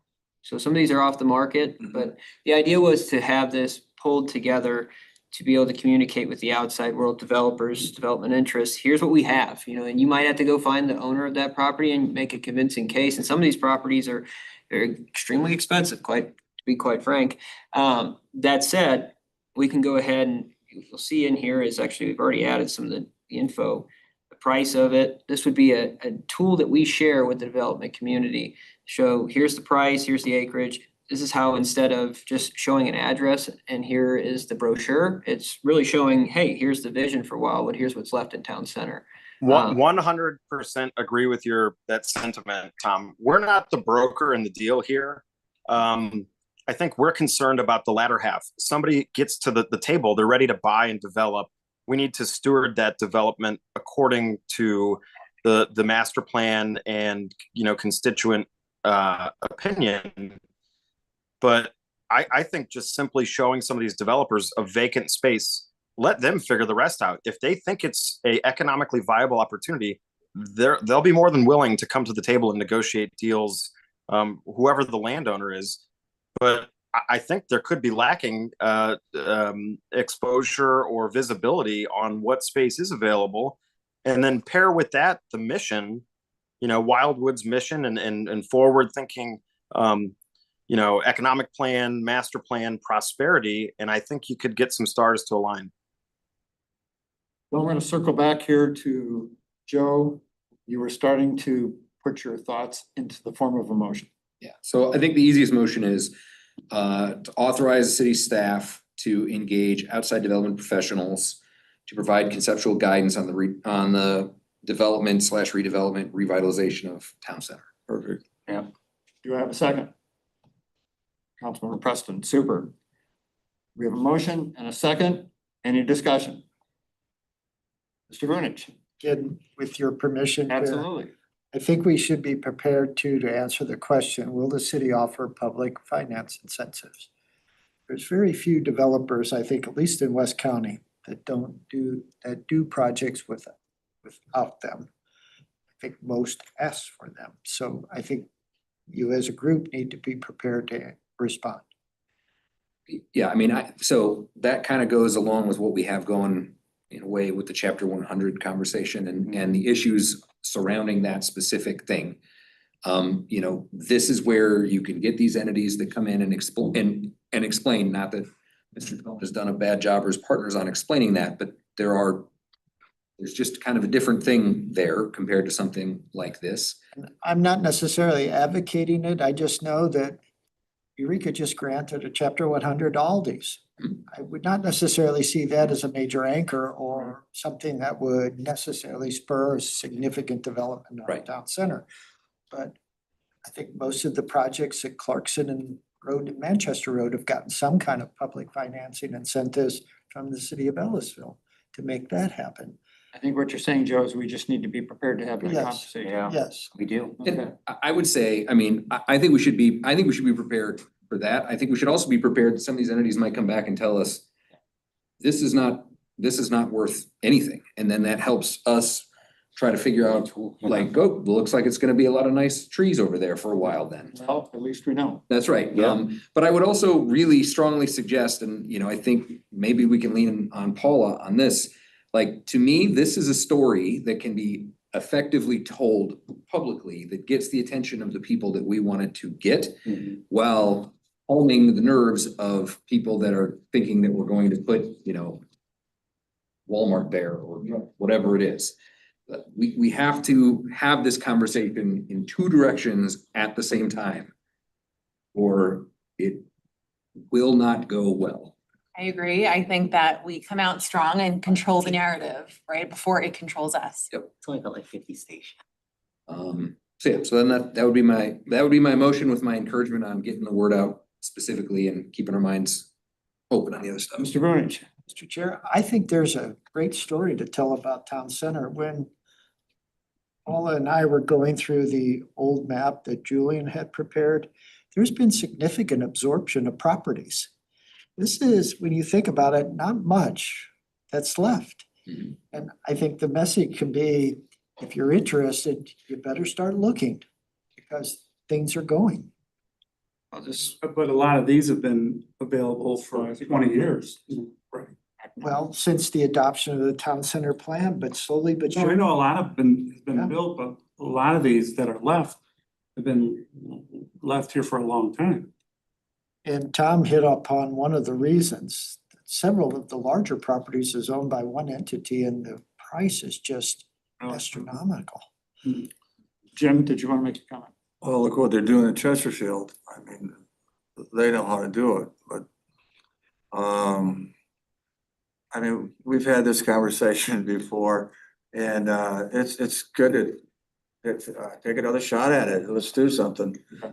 But I just don't care to see it all apartments and say, hey, this is your town, Wildwood. That's, I mean, little mix, little commercial. Just make it nice, what we have left, you know. We're good. Any other discussion? Seeing none, all those in favor of the motion, please signify by saying aye. Aye. Opposed? Abstentions? Motion carries. Very good. Moving on to the master plan update 2026 economic development element. I guess I'll turn things over to Mr. Lee. Thank you. Sure, I appreciate that. So we had, and Mr. Albert, real quick, did you have that, did you turn that in too? I can pull those responses up now. The link I sent? Yes, Okay, I can pull that up too. yeah, I did. Okay, we'll back into it. We had postponed this item last month just to, for the sake of time and also to provide the new committee members an opportunity to go in and share their feedback. In the meantime, tonight, what we have here is each of the current 2016 economic development goals. And then feedback from 5 respondents that had turned it in, all being committee members. That said, we also have one more that we'll go through as well, but tonight, the hope is that the committee has had a chance to review this and the feedback provided. But the idea would be to go through each one of the goals, policies, and the objectives and policies, and really just read them aloud and have a discussion on each one. I mean, I think that's the best way to go about it, and then also have, if we want to add one in or delete any, we could talk about it, but I wanted to also go over some key considerations. Talk about and think about with economic development that we've added into this report this week. One, and this is a big one that's recent, but leveraging institutional growth, and in this case, a good example would be the community college's new building. I mean, they're literally looking to triple their enrollment. So a couple ideas that the department had put together were identifying, promoting businesses that align with the needs of students and faculty. So if you're going to be having a bunch of new students and faculty coming in, maybe we can really try to drive that food service, additional housing that supports different students that might be going there, co-working spaces, and retail that services those needs. Also, with this, almost them developing a campus over there, considering ways to strengthen in collaboration between the city and St. Louis Community College, really starting to use. So maybe we start using some of their facilities for some events and things along those lines to really help kind of strengthen that partnership, considering they are going to become a driving force of bringing new bodies here in town center and really deep into the heart of town center.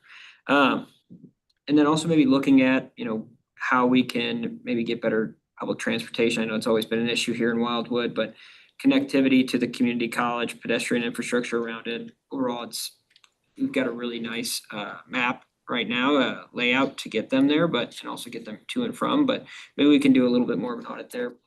And then also, how do we take this new opportunity and then incorporate it into our broader goals for economic development in our city, adding this new building, it being driven by workforce development, et cetera. So just wanted to start off by that, just talking about that. And then also, this is another idea that kind of goes into the getting developers viewpoint and also looking at the developments, the properties that are still available for development, but establishing a proactive site-specific development framework. So going through to each undeveloped parcel within our town center and the industrial district, there's not much many options left in the industrial districts, but still going there. And then really trying to have maybe 2 different versions of the same site. One's that's a little bit more developer showing, they understand the jargon, they know, okay, this is a zone for XYZ, and they can move in and they have the professional knowledge to know what exactly go in there, but also creating another side of this, which is resident focused, saying, here's the worst case scenario, here's the best case scenario, here are the items in between, this is what this property can turn into. So when a development proposal comes up, that specific site, for any specific site, you could say that is part of our master plan, and it's been in this packet, but also on our website, clearly demonstrated that this is what the development framework for that site has been for the last X amount of years since this year with being the master plan. So that's one item, is to go through site by site, maybe getting developers input, and then having it shared two ways, keeping the zoning maps as they are, and then having it updated with the planning departments in the citizen oversight group, but also having it almost in layman terms, what that site can become. Top of that, wanted to jump into same thing we've been talking about today, the consideration of drive-throughs, specifically along 109 and 100. We've discussed that today. Another big item when looking at the master plan for the economic development component, we discussed in the current goals, objectives, and policies. Well, we have a lot of information about what we're trying to do, bring in businesses, retain businesses, but we don't necessarily explain to residents what that means. Because if we have more businesses in our town center, but more people spending money in Wildwood, that is more part of that half-cent sales tax that's going into the Wildwood pocket to be able to spend on capital improvements. So if you spend $1 in Wildwood, that is going to a park, bridge, road that is here in Wildwood. Keeping your dollars local truly does translate to spending your dollars local. So that's one item to look at as well. Being able to promote, not necessarily promoting the pool tax program as much because that is countywide, but focusing in on our half-cent capital improvement sales tax and understanding how that benefits our city and how if you shop local, you are actually investing into the community and in the infrastructure that we use every day. Still having a large component about preserving Wildwood's rural character. I think it's always important that we still double down on that exact thing. Protecting Wildwood's rural character and having responsible development take place within our town center. In this case, we can reaffirm commercial growth is limited within designated areas in the town like the town center and the industrial district, protecting the areas outside of it. You can still acknowledge the importance of economic activity while underscoring the city's commitment to environmental stewardship, which we have done, over the last 30 years. And really communicating the fact that, well, this goes into a lot of what the Citizen Oversight Group has been doing, but educating our residents that town center is 2% of our total city landmass. But that said, what do we want to do with that 2%? Top of that, understanding the infrastructure needs that we need, looking at our infrastructure, this is going to be part of the transportation part of the element, but we do have some brick walls, if you will, that we have to overcome. One being sewer capacity. So even if we were to we would never do this, but if you expand town center, you really can't do it west of 109 because we don't have the sewer infrastructure to support commercial development. So in that case, I mean, we are tied down by the utility needs, which I think it's important to, as the part of the education and awareness to residents that it's just not going to happen. We have a really defined area that we can really play with. It's Wildwood's playground. Also, this is one of the most important parts is the economic realities here in Wildwood. I think we do need to work this into the master plan. The department does anyways. That over the last 10 years, we've actually received very few development proposals that are retail office focused. They've all been the mixed use or residential. And most of the time they are looking at a previously commercial and Mr. Vunich, I'd love for your opinion on that too, from what comes in on the planning side, but it doesn't really matter. We're not getting the same proposals that, we were getting back in the 2000s that show we would like to build out an office center here, or a retail center here. It's all residential, or if anything, it's residential mixed in with a small commercial component, but it's most definitely not full focus on having a retail. You're not going to have a shopping plaza these days, at least from what we've been getting. So understanding that reality, and actually I'd like to revisit that, but I have a couple other too. Yeah, I think you explained it very well. Okay, well, that it's the truth. We're just not getting that input. So the other thing is, do we want to take, we just shared the map that has the undeveloped parcels. Do we want to take a couple of those parcels and say, hey, we really should protect these for commercial use? And I know that might be something a developer needs to lean in on, but that's a question we need to ask ourselves. Because right now, what's going to happen is most of these parcels are going to turn into residential based off the developments that are coming in. So do we want to identify a few and isolate them and say, hey, we are protecting this, even if it stays trees for the rest of the century? We wanted to make sure that we have a commercial town center in some areas, not necessarily all. So can I interrupt you there? So do we need to do that now, or can we wait until we move forward with Mr. Farmer's proposal and Okay. try to market these properties Yeah. first? We can 100% do that. Okay, Yeah, this is more so just kind of gearing up the discussion for okay, perfect. overall discussion for the master plan. But then also, we've discussed this quite a bit, but understanding Wildwood's low traffic counts during the day, the distance from major interstates, 20 minutes no matter what, at least 20 minutes to get to a major interstate. Limited daytime foot traffic, they all pose real challenges to certain different kinds of businesses like activity, entertainment-based business, retail, and also obviously dining. So that's one thing to look at as well. And then one major item to really keep in consideration is the rise of e-commerce.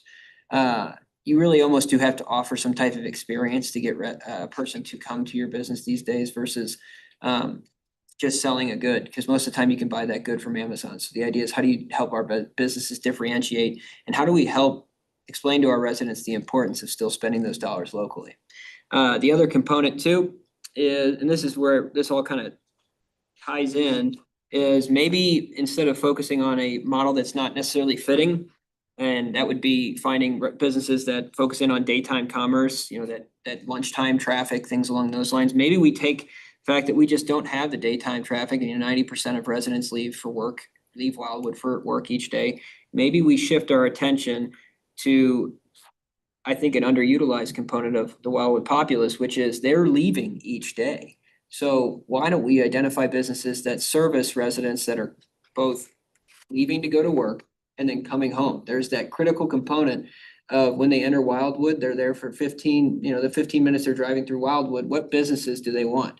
They might need to pick up food, so that's the drive-through component, quick food. They might need to pick up some dry cleaning. Dry cleaning could make sense.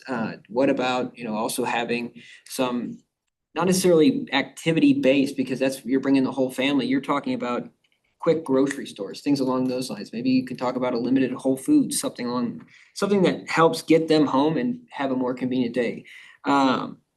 That's just an idea. Really, at the end of the day, I'm open to the department's over suggestions as well, but that's why you've seen Puppingham Palace become a very popular business here in Wildwood, is because people, they drop their dogs off, they pick them up at night. Daycare centers always do well in Wildwood because they're services that service residents as they come back and leave for Wildwood, period.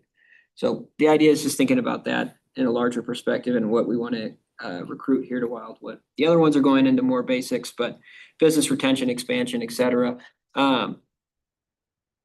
Going into this though, we can go through, department's open to it. We actually I can take notes, the department can take notes tonight going through each one of these, or we can read through the responses. I know that it's going to be a time consuming process. We do have about 5 responses for each one. I guess I'll turn it back to the chair if there's any questions about what was just discussed and whether or not we want to go through these all tonight, or if we wanted to share the actual report that's provided tonight with the Citizen Oversight Group. So I'll open it up to the committee for suggestions on how you want to proceed. The only thing I'm worried about is our commercial. It's such a small downtown, and I like to save some of that for commercial and not residential. That's, I want to protect that in the future. And you don't know what's going to happen in another 10 years. It may all get developed. I hate to see it all be residential.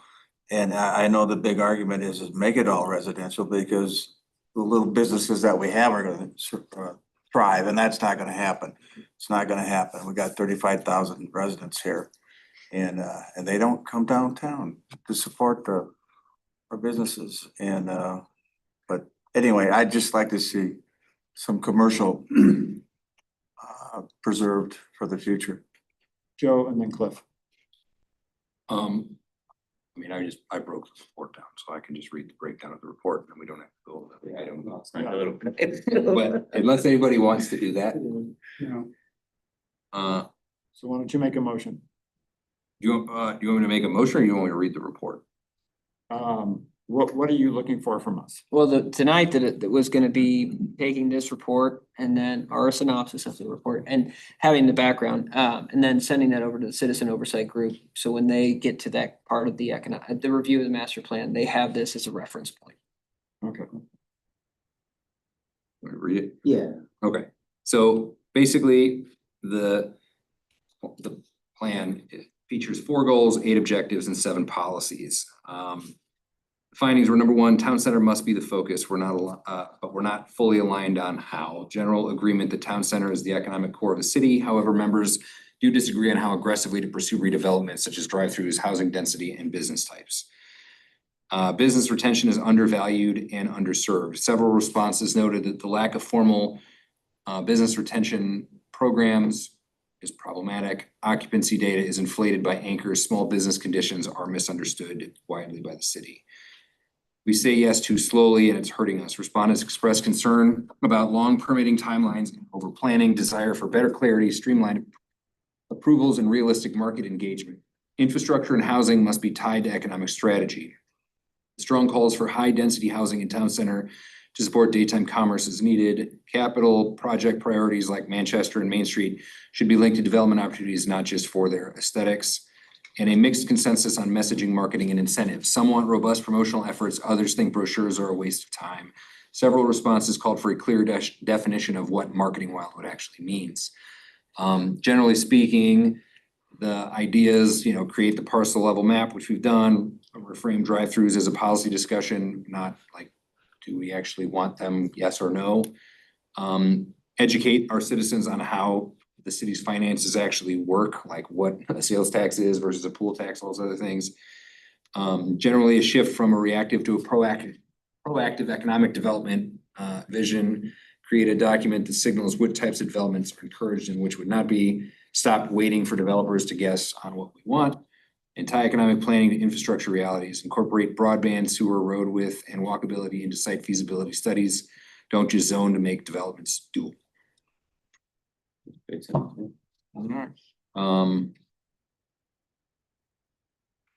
is also, it says the EDC conducted a full review of our current economic development goals, objectives and policies. Feedback clearly showed a shared commitment to revitalizing town center and supporting local businesses, but also highlighted frustrations with how slowly we move, how little practical guidance we give developers, and how misaligned some of our policies are with the real conditions on the ground. Staff recommendations are smart and actionable. We need a parcel level redevelopment map of town center, a clear framework for acceptable use types, and better tools to support existing businesses. But we also need to own the reality that our tax base is fragile and the education and housing density, especially around St. Louis Community College, are critical to economic sustainability. The next step should be to formally adopt 3 to 5 high priority goals and begin aligning incentives, infrastructure, and regulatory processes to support them. The EDC has a chance to shift from being reactive to strategic, and that is the roadmap to get us where we need to go. There we go. Okay. So all that being said, I'm happy to make a motion to share this with them, but I do think one of the things that, I know we've talked a lot about, Tom, like, we don't need to change our zoning rules for people that know what they're talking about, but we do have to be able to effectively communicate this to people that don't know what they're reading or talking about. Right. So, much like we've talked about with the LaSalle thing, and I think the mayor did a great job of communicating what that means. Like, I don't know, I think right now they could fit whatever it is, 40 houses up there. That's what it is zoned to be right now, so that's what the city knows. Until somebody buys it and wants to do something else, that's what can go there. We don't have to, I think, from a communication standpoint, we don't need to be shy with our citizens, just tell them what's supposed to be there. If we have commercial properties, that's what it is until it isn't. I would say from like a learning thing and from a council perspective, it would be important for the current council and future iterations of the council to understand, hey, we now have 4 commercial lots available. We now have 3 commercial lots available. It isn't gonna affect probably how they make their decisions, but giving them the full disclosure of like, this is what we have that is available. You can change it if you want. That's what this means. That just gives them the ammunition they need to make their best choice. So, I'm happy to make a motion to pass this forward if that's what you guys want to do, but I think the communication side is a part of it, but I don't know that needs to be in the master plan. That just seems like a best practice for the city. I don't know. So do we have a second to that motion? Made by Mr. Albers. Any discussion? And that includes sharing this report, but also getting Mr. Farmer's synopsis. Yeah. Would you mind sharing that with me? That was my question, because I'd like to give them the detailed. Sure. I also would appreciate the summary for the group. And Joe, we'll need just for the report, I might just want to reformat it that I want to add the notes that we had this discussion tonight beforehand. So just to make sure that we know what we're doing, I'm gonna give Colleen a much better motion so that she knows what we're. We just got this one down. Oh, okay. But you're free to email me your. Yeah, I will motion. email. The idea would just be the motion to approve the Economic Development Committee's synopsis and strategic direction summary as the committee's formal feedback on the economic development element of the master plan, and to transmit it to the master plan citizen oversight group for consideration in the 2026 update. Better email that. I will. Thank you. My shorthand isn't that good anymore. Did we get a vote on that motion? We did not get a vote on that motion yet. We were still in the process of discussion. So any discussion on the motion that has been made and second? No hands up? All right, all those in favor of passage of the motion? Signify by saying aye. Aye. Opposed? Abstentions? Motion carries. Mr. Farmer, thank you for helping us with that. Sure. Excellent. I'm just curious, who seconded it? Cliff. I did. Okay, great. Yeah, Nice. Interject. absolutely. Different, just my out of the box thing here. You know, I just heard Thomas address people leaving the city for this and that, and I've being on the council, the mayor has talked about this all the time, that residents go here, go there, or whatever. I think we have such a conflict with that, and our master plan doesn't allow us to fix a lot of those things, plain and simple, you know? And it would, you know, here's just, don't gasp or anything like that, but you know, there's close to 40,000 residents here own nice homes, like to work on them. Everybody has to go somewhere out of here to find something to fix their house with, their yard, you know, or whatever, you know. What I'm trying to say is the most basic thing, like a Lowe's or a Home Depot, doesn't stand a chance in hell of being in here, you know, which is kind of sad, you know, but. Plus, there's a Home Depot just, what, half? It is, but we're leaving Wildwood. I thought that's the whole premise of this committee, to try to keep people in Wildwood spending but there's not a chance to have a lot of these economic developments in here Joe? because of the master plan a lot of times. Yeah, I don't disagree. I think, and I think Paul and I might have talked about this a little bit. I think that I'm a big fan of data. I think it helps us understand and communicate a lot of stuff. So one thing I don't think that we have super solid numbers on is like a retail leakage plan. Like, we don't have any idea when it comes to fast food restaurants, how much money from Wildwood is going to Ellisville or wherever on a daily basis, because I'm not saying we're gonna put a McDonald's in, but like, we don't have a McDonald's, so I know how much my family spends at the McDonald's in Ellisville, and it's not an insignificant amount of money. So I just think, like, if we could figure out a way, and maybe this is something that we talk about for, you know, the next budget cycle, because, you know, at the moment, unless I am misunderstanding, the current economic development budget of the city is $0. It's got a little bit more than that, but it's like, How much more than that? it's like 10,000. It's like $10,000. Yeah, it's not. Okay, so when the budget of the Economic Development Committee surpasses the allowable spending limit of the city administrator, we will call it an actual budget. But we should be budgeting for these things. This is information, and you know, maybe these developers that we're gonna talk to, they might come in and have this kind of stuff. I don't know. But like, to me, these are things where, because I talk about the mayor talks about this all the time, and he's not wrong. We may figure out at the end of the day that we still think we want everybody to go to Ellisville to get cheeseburgers, whatever. That's the conversation we can But have. Joe, we have a reputation of chasing that away. That's what we're trying to We do, fix and now. it may be It's that we It's hurt us. don't get, like, you don't get a lot of cracks to get this fixed. Now, one thing I have seen in all of the stuff I've done, which I think is good for our city, is we are in a unique place, because unlike our neighbors in Ellisville and Baldwin or even Chesterfield, we're not talking about redevelopment of things. We have stuff people can do whatever they want, I mean, within reason, whatever they want. So, you know, we don't have an old shop and save that's being turned into a pickleball court. While it might work, we don't have to worry about that. These people can come in and put in place what they want. So I think that we really should be figuring out how much money is an appropriate amount of money to do some studies to get us the answers we need, so that we know, hey, every day, $4 million is walking out of the city of Wildwood. I don't know if that's the right amount of money. I hope it's not, but Could be. it would be good to Hundreds know. of thousands of dollars, Bill. Cause I mean, here's what I know, there's cities a whole lot smaller than ours that have a whole bunch of stuff going on, and we don't have enough money to fix the watershed, or we're arguing about what pothole to fix this month. Like, this is crazy to me. We don't have enough staff. Like, it's nuts.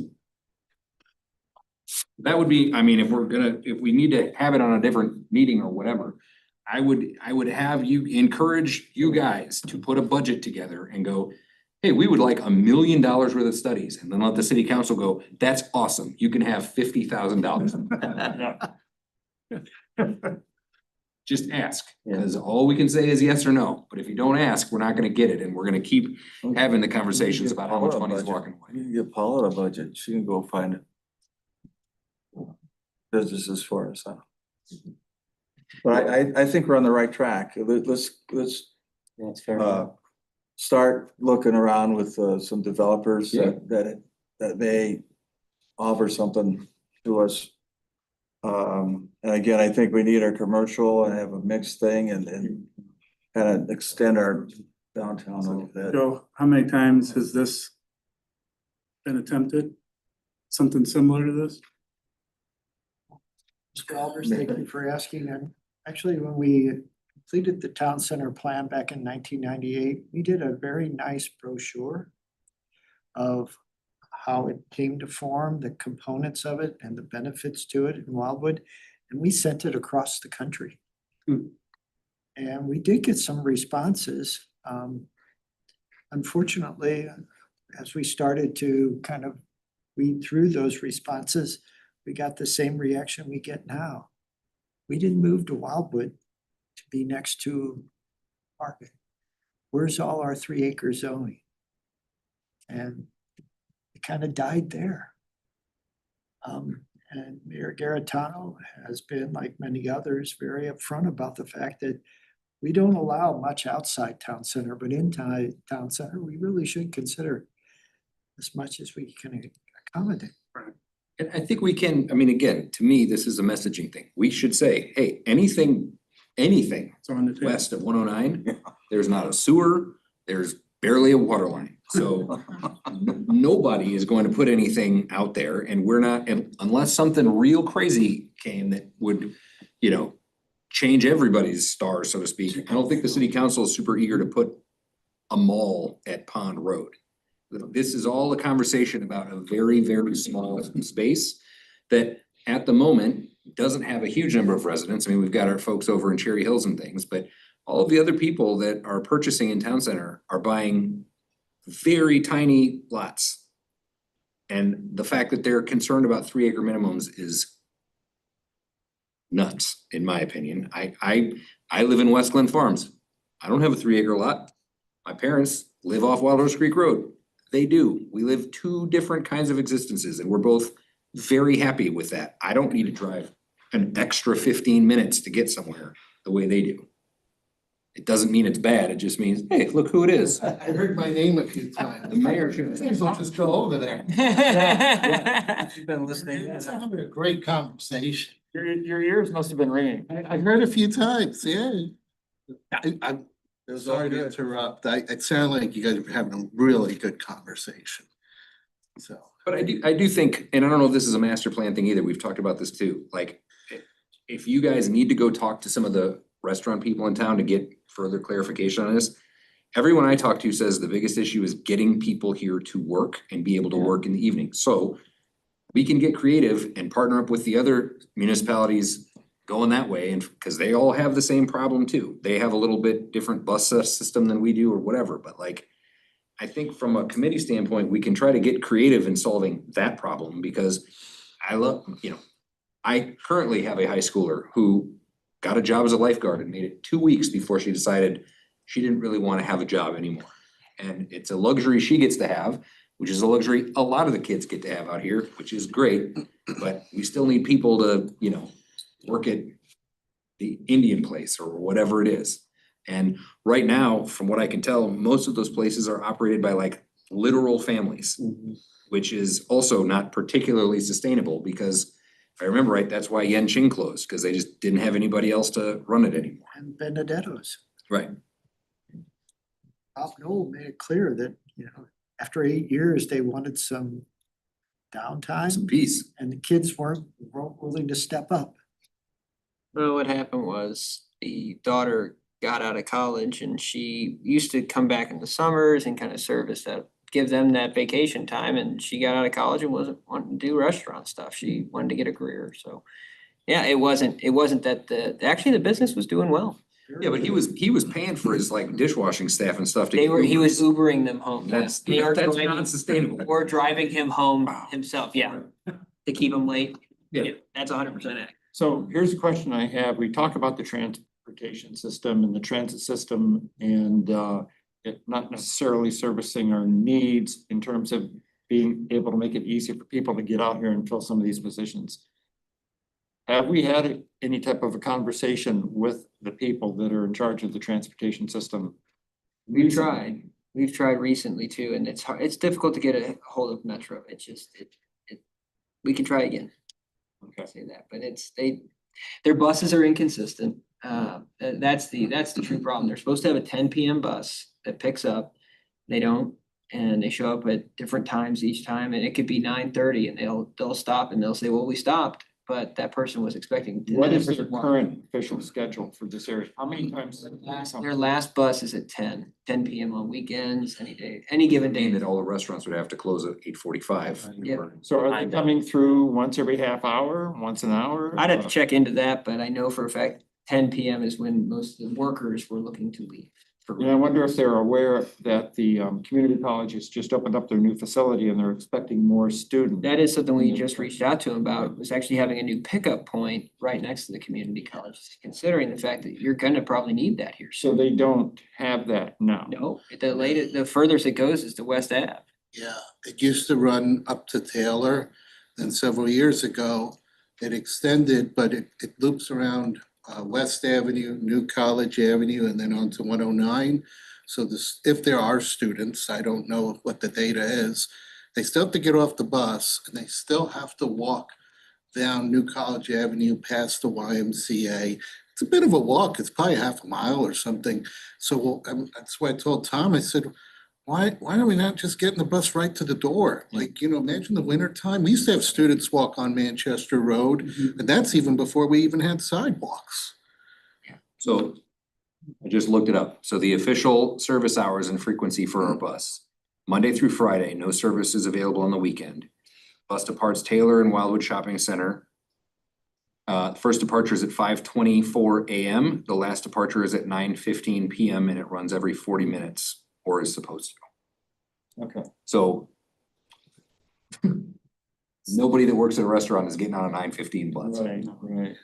So it's, the term that was used was inconsistent. So are they inconsistent? They don't, they sometimes, well, at least this is what's been reported by the owners of the businesses, is that a lot of the times when they did work them, they would cut the person off that day and say, hey, go make the bus, and the person would come back and they'd end up clocking back in and doing more work. But then after that, then they're practically losing more money because then they're calling them an Uber because there's no other transportation method. And by the way, not that I think a huge amount of people do this, but if you got on the 5:24 AM bus here in Town Center, you would get to the Maplewood Exchange Station at 6:15. Yeah. So it's almost an hour to get not that far. That's a 30-minute trip by a normal car. I can't say I ever see very many people standing at any of the bus stops. No, I don't either. I mean, I see more people at the one on that's off of 100, kind of by West Glen Farms, which is also a weird place to have a bus stop. Does look nice. Yeah, but I mean, I don't know. I guess we could maybe do some research and figure out like where is the closest, latest stop and then try to figure out a creative way to get people there. I don't know how we do it. And I think maybe we can get the data, what the ridership is today, because most of the time when I do see the bus, it looks empty. There's one, maybe two people at the stop in the evenings. I know there's a gentleman that lives in Wildwood and he is a passionate commuter. He rides the bus to work and rides it back. And I think he may be the only one that I know that does it. But I think if we can get the ridership data, maybe survey the businesses to say, hey, if we got more frequent bus service, would it help you? Maybe that's something we can try, but I think we're at the end of the line. You know, that's puts us at a big disadvantage. That's the longest ride. It does sound like we need to have a more extensive conversation with them regarding the service over here to the community college. Well, and I also think that's just going east, right? Cause nothing goes nothing goes the other to way. Pacific, right? So I mean, there's a whole other We're- group we're of the people end of the that line. would make sense. I think to- if you wanna have a reliable transit system, you'd have to have frequent service. That's the only way you're gonna get people to ride it, because if right now they're going on the hour, it's very inconvenient, you know, but you know, I think there are probably places where they probably might have more frequent service. We need that, you kind of need an anchor. Right now, the closest to it is the college. And I think it's worth trying to at least see if you can get the bus right to as close to the college. It really makes it convenient. And then to your point before, you were saying about data, I think it would be helpful. I don't know how much percentage has fast food we lose. Probably none. We don't have any fast food, so we're losing 100%. But I mean, it's not even just fast food. I mean, that study should really be, Well, I think, and that's a conversation I've had with Paula, and I think maybe we have access to some of the data already in-house, but you know, just look at the number of cars coming into the city from all the entry points, and then all the cars that are leaving the city in the morning. And then you could probably get a good idea of, you know, plus how many people from within Wildwood are leaving. I would love to see the data on that, because I would think that we are seeing an outflow in the morning and an inflow back at night. Didn't we see that information on, There is a. the information came from the, real estate source? Yep, they pulled their data from, I think it was the US Labor Bureau, but it's about, and don't quote me on this, but the last stat was like 92% of Wildwood leaves in the morning that are employed, You know? fully employed individuals. If you're not part of the unemployed section or retired, 92% leave in the morning, but I don't think they had data on when they return or what time they returned and things along those But lines. as I recall, it showed the population of our city dropping by about Yes. 1/3. Yeah. During the day. You know, cars were another thing on my list. You know, you can't even get your car fixed in Wildwood, you know? There's a couple little small shops where there's no, Well, that one shop's pretty good. well, there's no Dobbs or Firestone or anything. You want Home Depot too, I heard. I want Lowe's. Oh, Lowe's, okay. Home Depot. I heard you before. Yeah. No, I'm just saying, well, Yeah. you know, but it was just an example of everybody in Wildwood go somewhere for their home improvement. I do think from an economic development perspective, there's definitely some, you know, there are probably some things we'll never ever entertain, Right. right? I think it's pretty much ingrained unless we have the zoning that calls for a big box store. Right. But as far as I know, I think that's a line that I don't know that will cross in this Yeah, generation. build a big box store in Yeah. Wildwood. Right?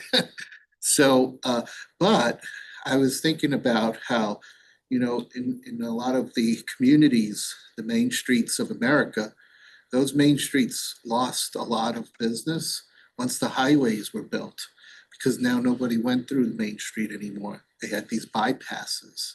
And so sometimes I wonder, do we have, whether it's intentional, unintentional, bypasses in Wildwood? Like, for example, I think there's a tremendous amount of volume of cars that bypass Wildwood up Old State Road and go right into Ellisville. And so those people don't pass by any of our businesses. And our businesses, or any new business, always says, what's the volume? What's the traffic? Right? And if you have more traffic coming in front, there's a better chance they're going to stop and get a coffee in Wildwood or stop and get lunch at Panera. But if there's a bypass, we're pretty much just cutting them right out and doing a favor for any other city down the road. And so like there, I think there are, I don't think we'll ever be able to stop the traffic, but how can you encourage people, just like a lot of those main streets, trying to get some of that traffic back by creating these business routes? Like how do you try to encourage people to come through our business area, our town center area? And maybe that helps make the case. I mean, I think by design, a little bit tough because 100, you have to turn off of it to come to town center. But, you know, Manchester Road, you know, probably would benefit if there was more people. So I think there's opportunities like that if we can look at the data and see. But we have bypass traffic, I think. You'll need a Some spots. sign. You'll need signs, I think. Well, the wayfinding signage was good. I think a prime location is right on 109, if you're heading northbound, right before Old State, to basically kind of encourage, you know, say town center up ahead instead of, and at the Old State, folks would be happy too, because if you can kind of encourage more to take the state highways, which is 109 and 100, you know, it might help bring some of that traffic where we want it, right? Coming through our business area. Just a thought. I'm not an expert. I know where they're, what businesses they're going to, you know, Yeah. and get those businesses in Wildwood, you know. Well, I think that's the thing. You want businesses that are a good fit for Wildwood. Right, that people are gonna patronize and use. Try to target and try to attract those businesses. So I think we accomplished everything on the agenda. It's very seldom that have a chance to hear directly from the mayor. He's here tonight, so I'll just open it up for some discussion. If anyone wants to ask him any particular questions. What do you got? About what? Yeah. Oh. Open question. Sure, I guess. Oh, no, I, Maybe we keep it a little bit more towards the, you know, the economic development side, but.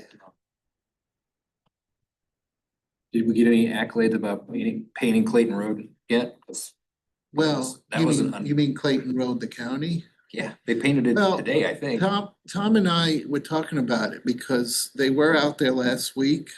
And it looked like we were hopeful that maybe they were gonna actually hit some big spots. I think they just hit one major spot, but they did patch a little bit here or Shadow there. Ridge is still bad. Yeah, they patched that one spot and then they painted it today. They painted it? Oh, yeah. Try not It to. needs- Small like, area. All the lines are repainted.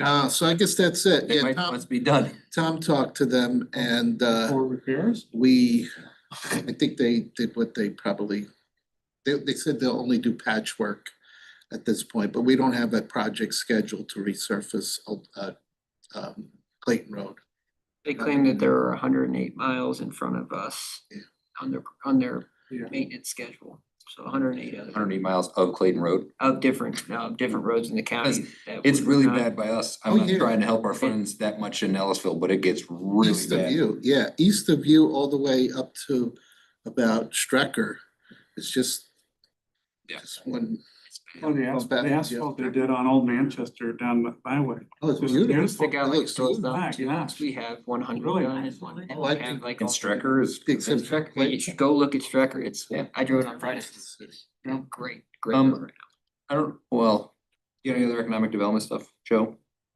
We're gonna get every fast food imaginable put on Oh, boy. 100, oh, I mean 109.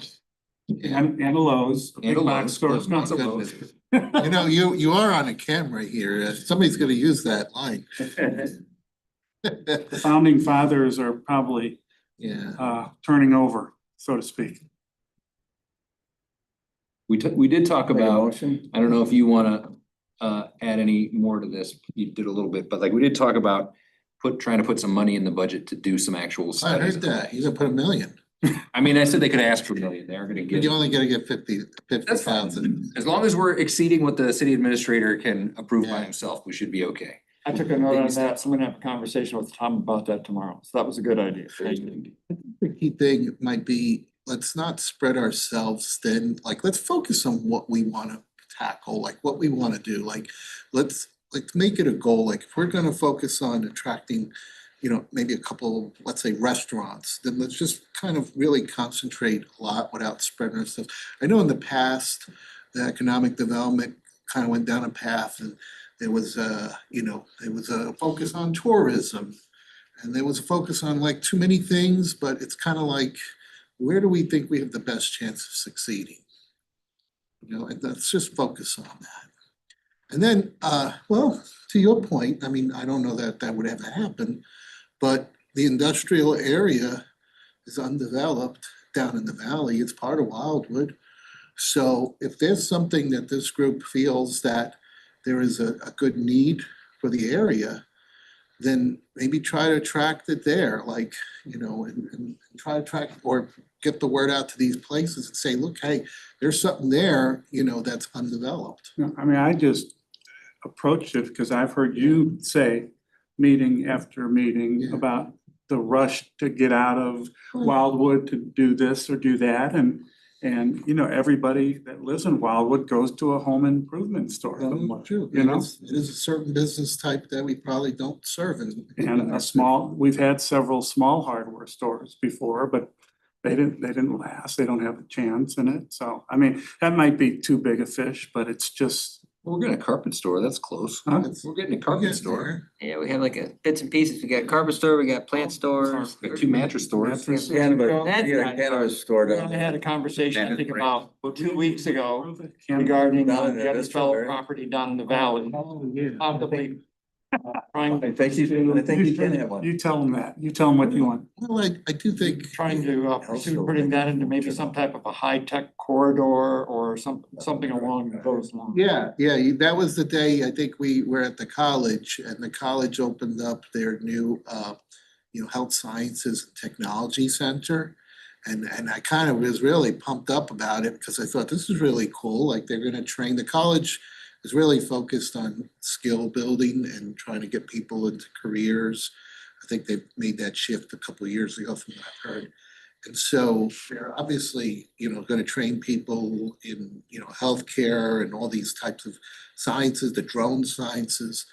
But, you know, I kind of noticed that in other cities, like they've kind of almost in a way designated areas that they kind of make it a focus. Like I'll tell you, Ellisville between Manchester and Clayton, they see that as their, you know, their doctors, their professional offices. They wanted that to be a medical corridor. I've heard that from the mayor there. And so, you know, you kind of see that, you know, there have been, you know, the eye doctors and all that, you know, eye care and all that. And so they intentionally, I think, whether, I don't know how they've done it, but they try to make that work. And I'm like, well, there's undeveloped land, maybe, you know, like there's a need that could be served, you know, that can have local jobs and it can bring people and, you know, maybe there's a professional type of offices or something like that that can be built there. Because you know what, I do say this, and I say this, we have seen other proposals for places like the Valley and elsewhere. And it's like, why do we just wait for someone to come knock on the doors of City Hall to say, here's what I want to do, and it may not be the best fit, or we don't agree. So why aren't we maybe being a little more proactive in, if we get our heads together, figure out this is really what we want to see, and then try to attract and put the word out to the business world in St. Louis that says, look, Wildwood's really looking to have, you know, some kind of, you know, let's hypothetically tech, you know, park or health sciences or something like that, that complements the education and all of that. Then, you know, we can try to focus on influencing what we want versus always being reactionary and somebody coming along saying that they want to do something and it may not be what we think is the good fit. That was kind of the idea, with your permission, Chair. Yeah, absolutely. That's kind of the idea too with this like interactive map, was to have it where like a developer's interested, could click on it and it could say, like layman terms of what the council agrees that wants to be there. Obviously, the zoning would be in there too, but then also having examples, like here's some examples of what would really be valued at this location. And maybe there's a streamlined review process for that. If it meets certain criteria, you kind of get through the red tape. Fast track. Yep. Yeah, and I've also been inspired with it because I think I've seen that even on Manchester Road. We had a very high density proposal that I didn't think was a good fit. It's 4-story, 4 buildings. And it's like, we keep waiting or waiting for someone to come bring us something. And it's like, well, what if we had an idea of what we thought would be a good fit for that area? And maybe somebody would realize, hey, Wildwood's looking for this good fit. And then, you know, kind of makes a match. And Paula had a similar idea because she had mentioned to me a couple of weeks ago pursuing data centers and businesses along those lines. Well, did you hear the proposal about, state that for me again, getting, Oh, the developer stuff? yeah, did you hear that? Well, we talked about, rather than kind of going through each parcel on the map that we came up with, we talked about going and looking, like basically putting out there to like these larger development companies like Midas and things like that. Hey, this is available space. This is kind of what, you know, let them come in and tell us, not like we want to build a 12-story apartment building or something like that, but really look at it from a business perspective than just kind of like hoping somebody shows up and wants to build something. The industrial area is an open area. And I mean, I think that, you know, we could also pursue people, I mean, that production facility they're building down there and all that sports stuff. Yeah. I mean, that little corner right now seems like it's in the middle of nowhere. Very soon, it is not going to be. And I mean, I'm not saying we want to put necessarily drive-throughs down there either, but I mean, What are, basically down on our Centaur. little, Centaur?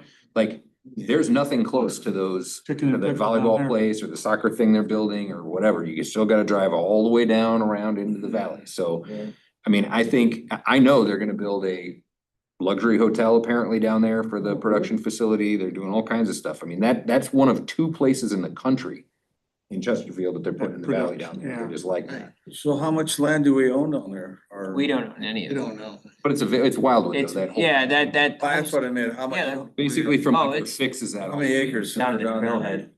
500 acres. is Gosh, yeah, so it's. Just- Well, we can do the big pickleball building down there or God, something, you know? yeah, that's- Hey, it may hold a sports complex, you know? Well, there's already been a couple Flood down plain, there, too. but it could definitely. Well, hold there's sports. some kind of like top golf, you know, something like that, something outside the And box. Chesterfield's kind of done that already on the other side. Well, we can compete with them, can't we? Well, yeah, you could, yeah. But they got Isn't something floodplain? going for themselves. Some of that on floodplain? How come those I places think, I don't mean, come all with that stuff us? down there is sort of in a Flood, floodplain, but they yeah. got that big levee down. Yeah. They never look on the other side of the road there, huh? Well, Chesterfield though, they got 64 right there. It's running right Yeah, there. but Councilmember Kranz is right. It's like one side of the road's been all developed, the other side isn't. And that's the Wildwood side. So Yeah. why is it that way? I mean, I know that there was interest 2-3 years ago by some kind of Warehouse North people. Point or Yeah. something like that, but they went to Maryland Heights. And then I know recently somebody was inquiring about it, but I don't think anything ever evolved. So there's definitely, I think the property owners are trying to sell because otherwise you wouldn't be getting the inquiries. Is that on the list? And Yeah, it was the last So, page. but it's what, and we do have a little bit of industrial. I mean, there is, what's that, the builder's block and is it a cement plant over there? Yeah, we have A a cement storage plant. facility down there now, don't we? Yeah, So, right? anyway, yeah, I mean, There's some potential there. Alright, so under miscellaneous, or I should say we were discussing miscellaneous, item I wanted to mention, next meeting date is Tuesday, July 22nd, 2025 at 5:30 p.m. So, Mr. Kranz, I think a few minutes ago, you wanted to make a motion, and I think I know what it was. Would you like to make that motion now? Dismiss, adjourn. You have a second? Councilman Farmer. Non-debatable, all those in favor say aye. Aye.